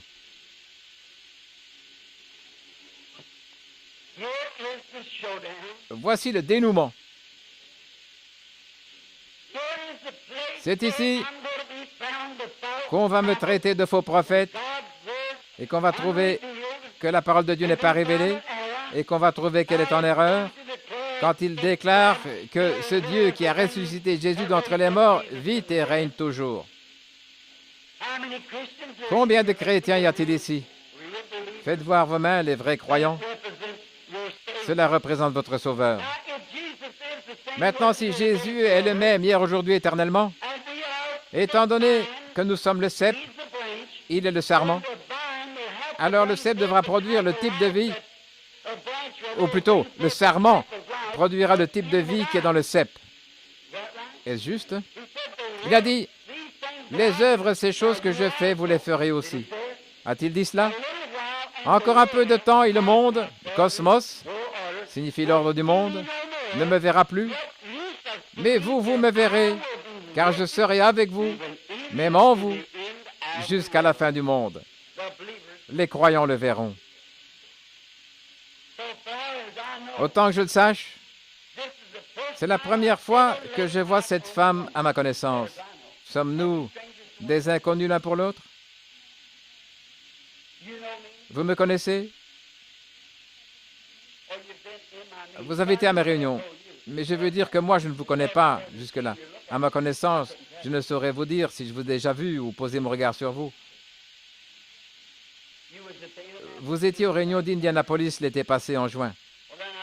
Ainsi donc, il m'est impossible de savoir le motif de votre présence ici. S'il me le révèle, croirez-vous de tout votre cœur? L'auditoire croira-t-il en lui? Bien, voici un autre tableau comme celui de l'homme avec la femme au puits. Notre Seigneur avec la femme samaritaine. Maintenant, cette femme pourrait se tenir ici en tant que critique, je ne sais pas. Elle pourrait se tenir ici en tant que chrétienne, je ne saurais vous le dire. Combien ont assisté à la réunion de mercredi et ont vu cet homme qui a couru jusqu'à l'estrade, pensant que c'était de la télépathie, et là même, il a attrapé cette maladie. Là, un homme qui était là derrière. Quand il a accouru à l'estrade, il avait écrit sur sa carte. Il est venu à l'estrade et il a dit « Bonsoir ». Et j'ai dit « Bonsoir, monsieur ». Il a dit « J'ai dit, vous n'avez aucun problème ». Il a dit « Si, j'en ai ». J'étais fatigué, c'était juste à la fin de la ligne. Il a dit « Si, j'en ai ». Il a dit « Regardez ma carte de prière ». J'ai dit « Ce que vous avez mentionné sur votre carte de prière m'importe peu ». Il a dit « Je souffre de la tuberculose et j'ai toutes sortes de choses, voyez-vous ». J'ai compris alors le tour qu'il me jouait. Il a dit « Eh bien, regardez ma carte de prière ». J'ai dit « Je ne sais pas ce que vous avez mentionné sur votre carte de prière, monsieur, il m'est impossible de le savoir. Mais je sais avec certitude que vous n'avez aucun problème maintenant. » Et il a dit « Qu'est-il arrivé? Je ne saurais vous le dire, il se peut que pendant que vous étiez simplement là, vous avez été guéri. » Il a dit « C'est donc ça, hein? » Et alors le Seigneur est venu avec une vision. J'ai dit « Pourquoi le diable a-t-il mis dans votre cœur de mentir devant Dieu? » Et j'ai dit « Ce que vous avez mentionné sur votre carte de prière, vous l'avez maintenant même. » J'ai dit « Vous êtes un prédicateur. Et cet homme en costume gris qui est assis juste là au balcon était avec vous hier soir. Et vous étiez assis dans une pièce autour d'une table recouverte d'une petite nappe verte. Et vous avez dit à votre épouse que vous étiez sûr que c'était de la télépathie. Et vous avez obtenu une carte et vous êtes venu ici. Cet homme s'est levé, il a dit, frère Branham, c'est la vérité, j'étais là avec lui. J'ai dit, maintenant, ce qui est sur votre carte de prière, vous l'avez. Environ 6 mois plus tard, il est mort d'un cancer. Que dire de la réunion? Là, ils ont payé ce gars pour qu'il vienne, pas ensorceler, mais comment appelle-t-on ces gens qui vont dans les camps et qui jettent des sorts sur les gens? Vous savez, qui les font aboyer comme des chiens, de l'hypnotisme. Et j'ai prié pour les malades Et je sentais constamment que ce mauvais esprit était quelque part. Et généralement, certains d'entre eux se tiennent autour de nous, vous savez. Et si donc vous gardez les chrétiens dans la prière afin de les maintenir, si donc cela empirait de plus en plus, et j'ai regardé, j'ai eu la vision. J'ai dit, pourquoi avez-vous fait ça? Pourquoi avez-vous écouté le diable? Et j'ai dit, puisque vous avez fait cela, vous ne quitterez plus votre siège. Et cet homme est toujours paralysé. On l'a amené hors du bâtiment ce soir-là. Plusieurs fois, il a écrit des lettres disant, puis-je venir à la réunion? J'ai dit, repentez-vous devant Dieu. C'est vous-même qui vous êtes attiré cela. Je n'ai rien à faire là-dedans. C'est juste. Faites donc attention, nous ne jouons pas à l'église. Il s'agit du Seigneur Jésus. Ces choses, on a eu des centaines. Que dire de cet officier-là à Phoenix qui était de la police? Vous avez probablement lu cela dans votre journal. Il est devenu complètement fou, juste pendant la réunion. Il était assis là, il pensait qu'il connaissait, que c'était de la psychologie, mais il a fini par comprendre que c'était l'Esprit du Seigneur Jésus. Les gens m'ont traîné par-dessus sa tête, dans la boue et tout, là, en essayant de me faire parvenir à lui imposer les mains comme cela. J'ai dit, monsieur, je n'ai rien à voir là-dedans. Vous êtes à la base de cela. Son épouse a dit, mais monsieur Branham, ayez du cœur. J'ai dit, ce n'est pas moi, c'est son propre péché devant Dieu. Frère, il s'est attiré cela lui-même. Je n'en suis pas responsable. Je ne suis responsable que pour les croyants. Dieu a dit, si tu amènes des gens à te croire, si tu es sincère, rien ne résistera à ta prière. Mais un incroyant, je n'ai rien à voir avec cela. C'est possible qu'il soit mort maintenant, à ma connaissance. Il y a simplement des centaines de choses qui se sont produites. J'aurais souhaité vous parler de l'Afrique, de l'Inde, comment les sorciers se mettent parfois. Et ne pensez pas qu'ils ne vont pas venir. Ils viendront certainement. Aucune fois, pas une seule fois, cela n'est arrivé sans que le Seigneur soit venu sur la scène. Il est Dieu, certainement. Ainsi, soyez respectueux et restez assis. Madame, si j'étais capable de vous aider d'une façon quelconque, et si c'était un problème de ménage, d'argent, de maladie ou quoi que ce soit, je ne pourrais pas faire grand-chose. Mais je voudrais dire ceci, que je vais être sincère pour essayer de vous aider pour cette situation où il vous faut de l'aide. Mais maintenant, s'il s'agit de quelque chose qui vient par l'expiation, c'est que c'est une œuvre achevée. Cela dépendra de votre foi. Mais si Dieu me le révèle et que je sache ce que vous avez sur le cœur, croirez-vous que c'était le même Seigneur qui avait parlé à la femme? Eh bien, ce n'est pas votre frère maintenant, je ne suis qu'un homme, mais croyez que c'était le même Seigneur qui avait parlé à la femme au puits jusqu'à ce qu'il eût saisi ce que son esprit était et ensuite il a dit à la femme où se situait son problème. Croyez-vous que ce serait la même chose?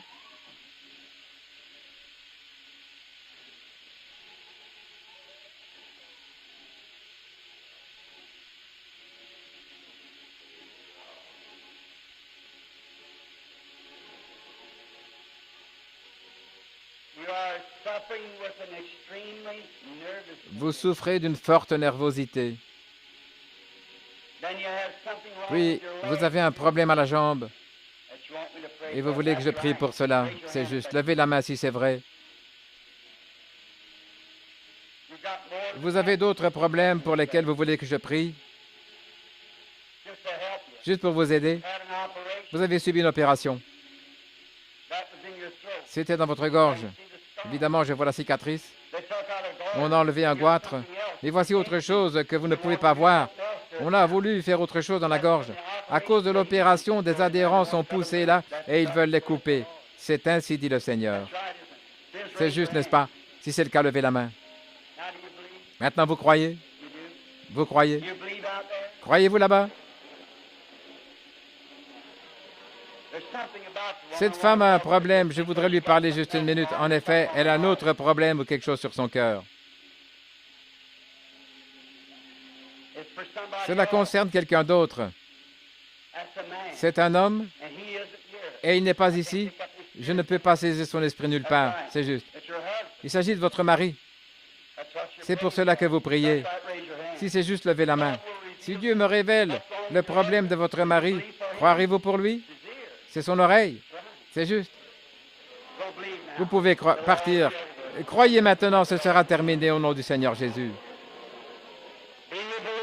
Croyez-vous de tout votre cœur? Qu'est-ce, frère Branham? Pas du tout.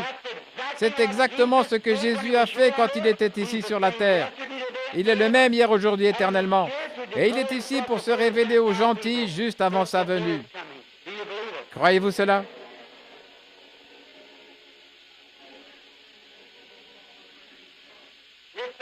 Si le Seigneur me révèle votre problème, allez-vous aussi croire en lui? Je voudrais prendre au moins 3 personnes dans la ligne. 3 est une confirmation.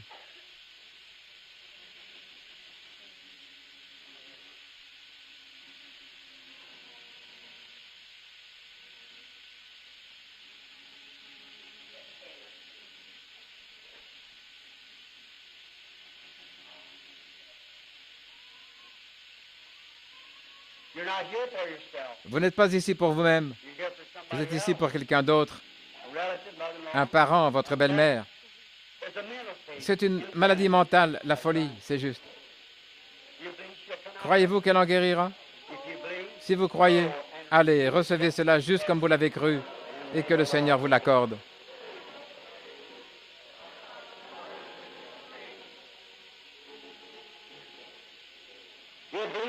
Croyez-vous que Dieu vous guérira de cette maladie du cœur? Le croyez-vous? Très bien. Vous pouvez l'avoir. Voyez-vous? Voyez-vous, elle n'a pas dû toucher. Qu'a-t-elle touché? Elle est à une dizaine de mètres de moi, mais qu'a-t-elle fait, mon ami? Vous direz, cela se trouve-t-il dans les Écritures? Absolument. Lorsqu'une femme a touché son vêtement, il a dit, qui m'a touché?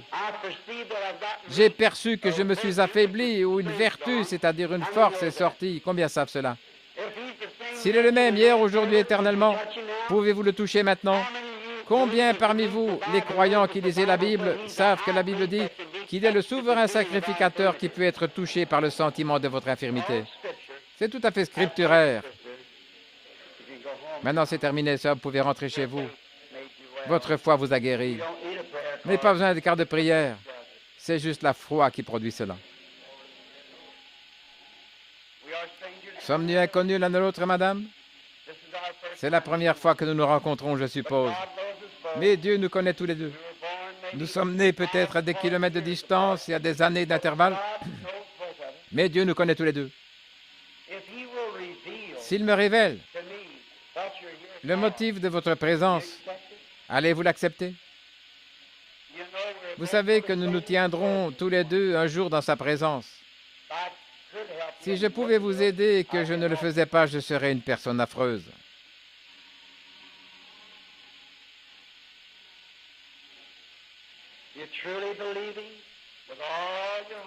Croyez-vous en lui de tout votre cœur?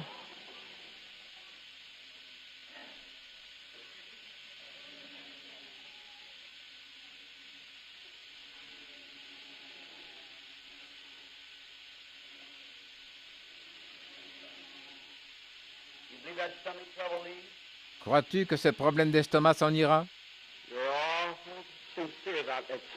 Tu es très sincère, mon fils. C'est terminé maintenant. Tu peux aller manger ton souper maintenant.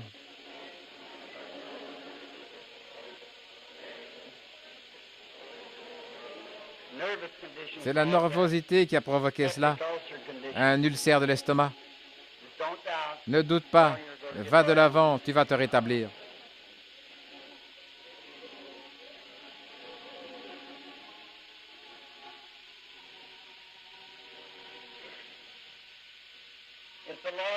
Si le Seigneur révèle votre problème, croirez-vous cela de tout votre cœur? C'est la première fois que nous nous rencontrons, mais n'est-il pas merveilleux? Vous êtes consciente qu'il se passe quelque chose. Et vous savez que le fait de vous tenir devant votre frère ne vous ferait pas vous sentir comme cela. Si l'auditoire entend encore ma voix, cette lumière, cette colonne de feu qui a conduit les enfants d'Israël, qui a été faite chair et a demeuré parmi nous, qui est venue de Dieu et est retournée à Dieu, et qui a rencontré Paul sur le chemin de Damas, cette colonne de feu qui l'a aveuglé et dont la photo est suspendue à Washington, D.C., nous savons cela, se tient entre moi et cette femme. La femme a un tas de problèmes sur son cœur. C'est juste.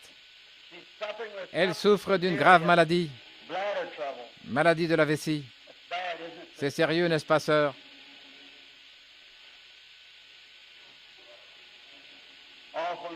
Elle est très nerveuse. Vous avez quelqu'un sur votre cœur. Vous avez des problèmes de ménage chez vous. C'est là que se trouve votre cœur. Il s'agit de votre mari.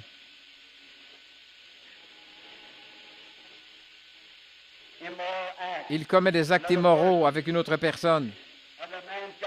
Et cet homme a le cancer. Savez-vous cela? Il est mourant. C'est un pécheur. C'est vrai. Vous pouvez partir en croyant maintenant. Que Dieu vous l'accorde. Seigneur Dieu.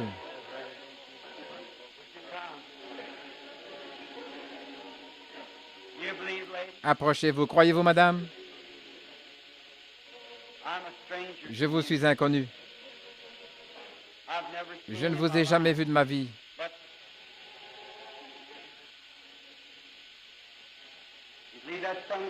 Croyez-vous que ce problème d'estomac vous a quitté? Croyez-vous de tout votre cœur que vous pouvez l'avoir?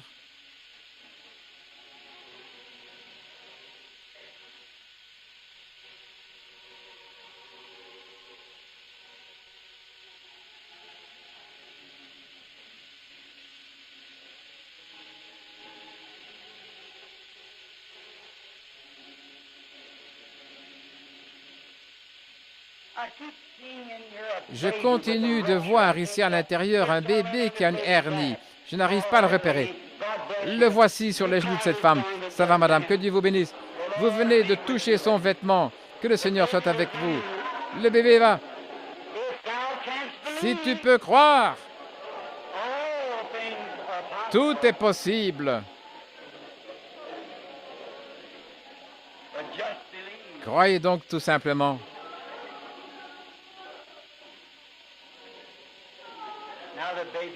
Maintenant, le bébé a disparu de devant moi.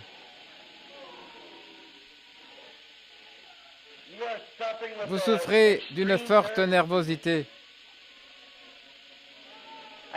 Et la raison pour laquelle cette nervosité est violente, c'est parce que vous venez de traverser une période par laquelle les femmes passent, appelée la ménopause.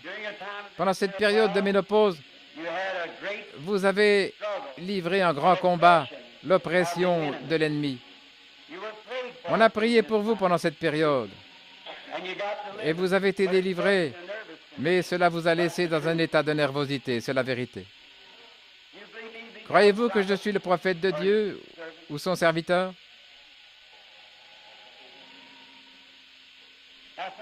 Ce n'est pas tout ce que vous avez sur le cœur. Vous avez quelque chose d'autre. Il s'agit de quelqu'un que vous aimez. C'est une sœur. Cette sœur n'est pas ici. Elle est près d'un grand lac. Il s'agit du lac Erie. Et elle est hospitalisée. Elle est à Cleveland, dans l'Ohio. Elle souffre du cancer. Le cancer se situe dans les intestins. Elle a été opérée plusieurs fois. Elle s'apprête à subir une autre opération. C'est ainsi dit le Seigneur. Croyez maintenant et que Dieu l'accorde.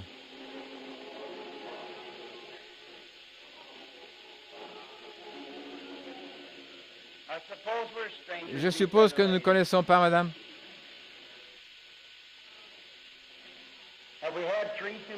Avons-nous déjà fait passer 3 personnes dans la ligne? La Bible dit, toute affaire se réglera sur la déposition de 2 ou 3 témoins. Croyez-vous maintenant? De tout votre cœur? Alors que reste-t-il? Simplement votre foi en lui. Votre foi qui dit à la montagne qui est devant vous, ôte-toi de là et écarte-toi de mon chemin. Cancer, va-t'en, cécité, va-t'en, infirmité, va-t'en, jette-toi dans la mer, car je vais de l'avant pour le Seigneur Jésus. Lorsque vous prononcez cette parole, quelque chose se produit.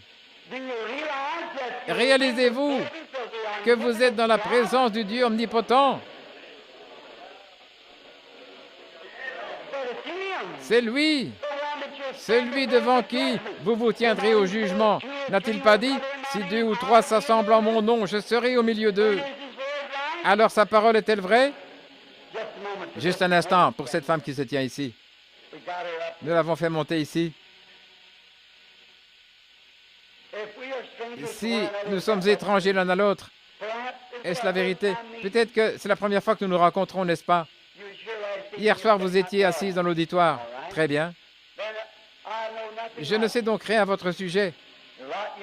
Vous êtes beaucoup plus jeune que moi et je ne vous ai jamais vu de ma vie. Mais si le Seigneur Jésus me révèle le motif de votre présence ici, croirez-vous que je suis son serviteur? L'auditoire va-t-il croire? Cela va-t-il régler la question? Cette femme et moi ici, nous avons tous les deux levé la main pour montrer que nous ne connaissons pas.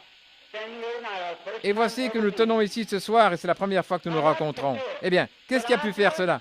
Suis-je capable de le faire? Il faut Dieu pour faire cela. Eh bien, vous devez admettre que cela doit venir d'une puissance surnaturelle. Eh bien, cela dépend de ce que vous en pensez. Si vous pensez que c'est Belzébul, et alors vous recevrez la récompense de celui-là. Et si vous croyez que c'est Christ, vous recevrez sa récompense à lui. C'est juste. Ça dépend de ce que vous pensez. Et vous qui êtes dans l'auditoire, continuez de prier. Oh, tout pourrait arriver maintenant même. Vous savez, je suis sûr et je prie que Dieu me fasse trouver grâce devant vous. Il me semble qu'il y a du brouillard dans cette salle. En effet, je me sens faible au possible. Je suis très faible, je peux à peine sortir d'ici. Si le Fils de Dieu, après qu'une femme eut touché son vêtement, est devenu faible, qu'en est-il de moi, pécheur sauvé par grâce? Un homme né d'une naissance virginale est le seul que le monde n'ait jamais connu. Une femme touche à son vêtement. Voyez ce qui est arrivé ce soir. Que fait cette femme? Je ne sais rien à son sujet. Il faudra sa propre foi pour faire cela. Ceci n'est qu'un don, ce n'est pas moi qui le fais opérer, c'est elle. C'est vous qui faites opérer cela. C'est la femme qui a fait opérer cela. Eh bien, dans les grandes visions, Dieu descend et me montre tout au sujet d'un certain endroit où je dois aller, ce que je dois faire et ce qui arrivera. Je le raconte exactement aux gens. J'ai 48 ans et c'est arrivé des milliers de fois et des dizaines de milliers de fois. Et pas une seule fois, cela n'a failli. Pas une seule fois à travers le monde. Je vais dans des pays, je vois les gens et je n'arrive même à connaître leur nom et je n'arrive pas à articuler leur nom et je n'arrive pas à les prononcer. Je les épelle tout simplement. Et voilà, chaque fois c'est parfait. C'est Christ qui se manifeste juste avant qu'il ne vienne pour le jugement.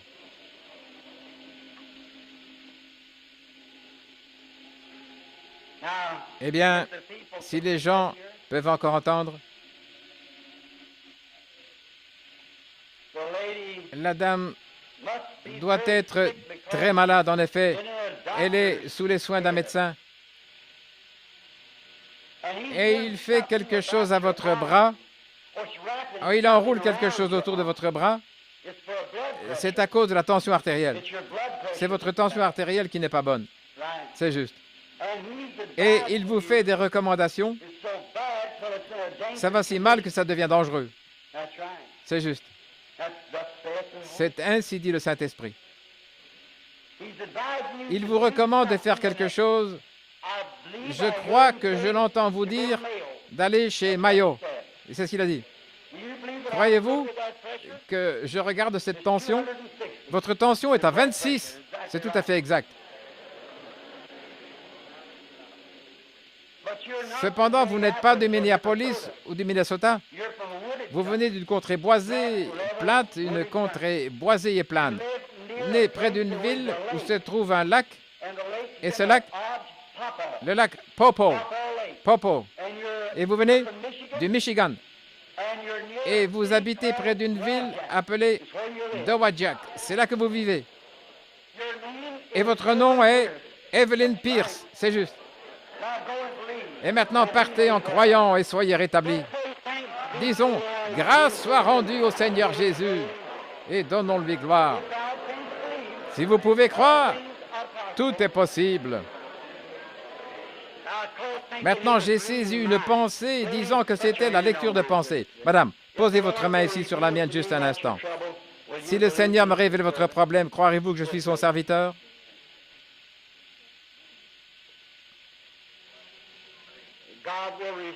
Dieu va reconstituer votre sang et cet anémie va s'en aller.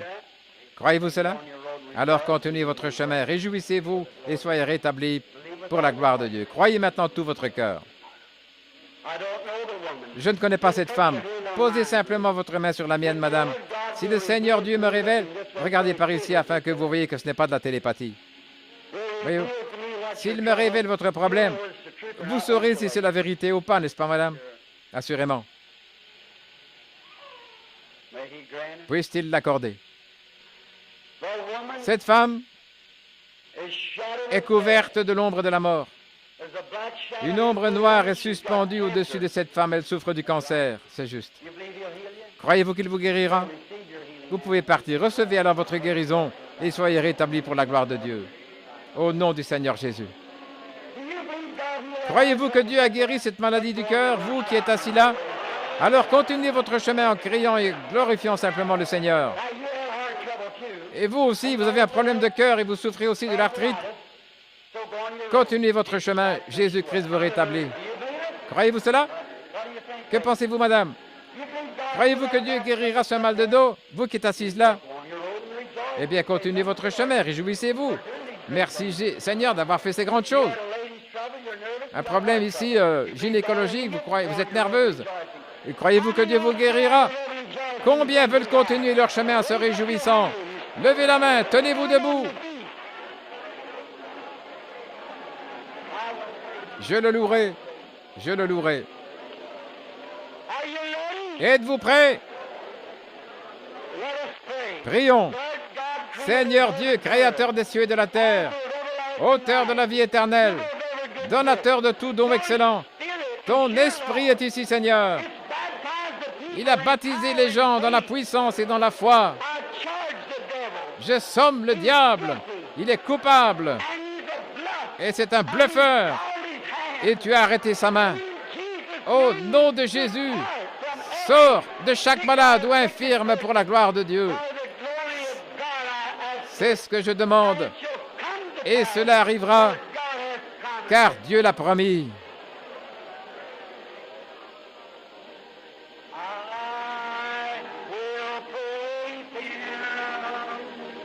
Je le louerai. Je le louerai.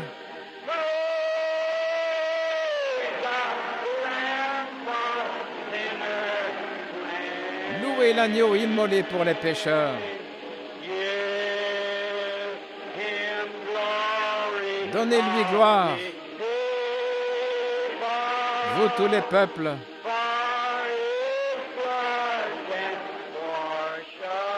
Car son sang peut laver toute tache.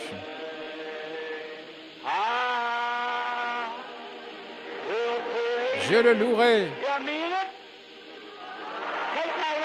Vous le pensez vraiment? Recevez ma parole en tant que son serviteur. Levez la main, rendez-lui gloire. Ça partira. Louez l'agneau. Oh, il est ici. Le Saint-Esprit se mouvant au-dessus de tout l'auditoire, baptisant sans cesse les gens, cherchant une demeure où entrer. Car son sang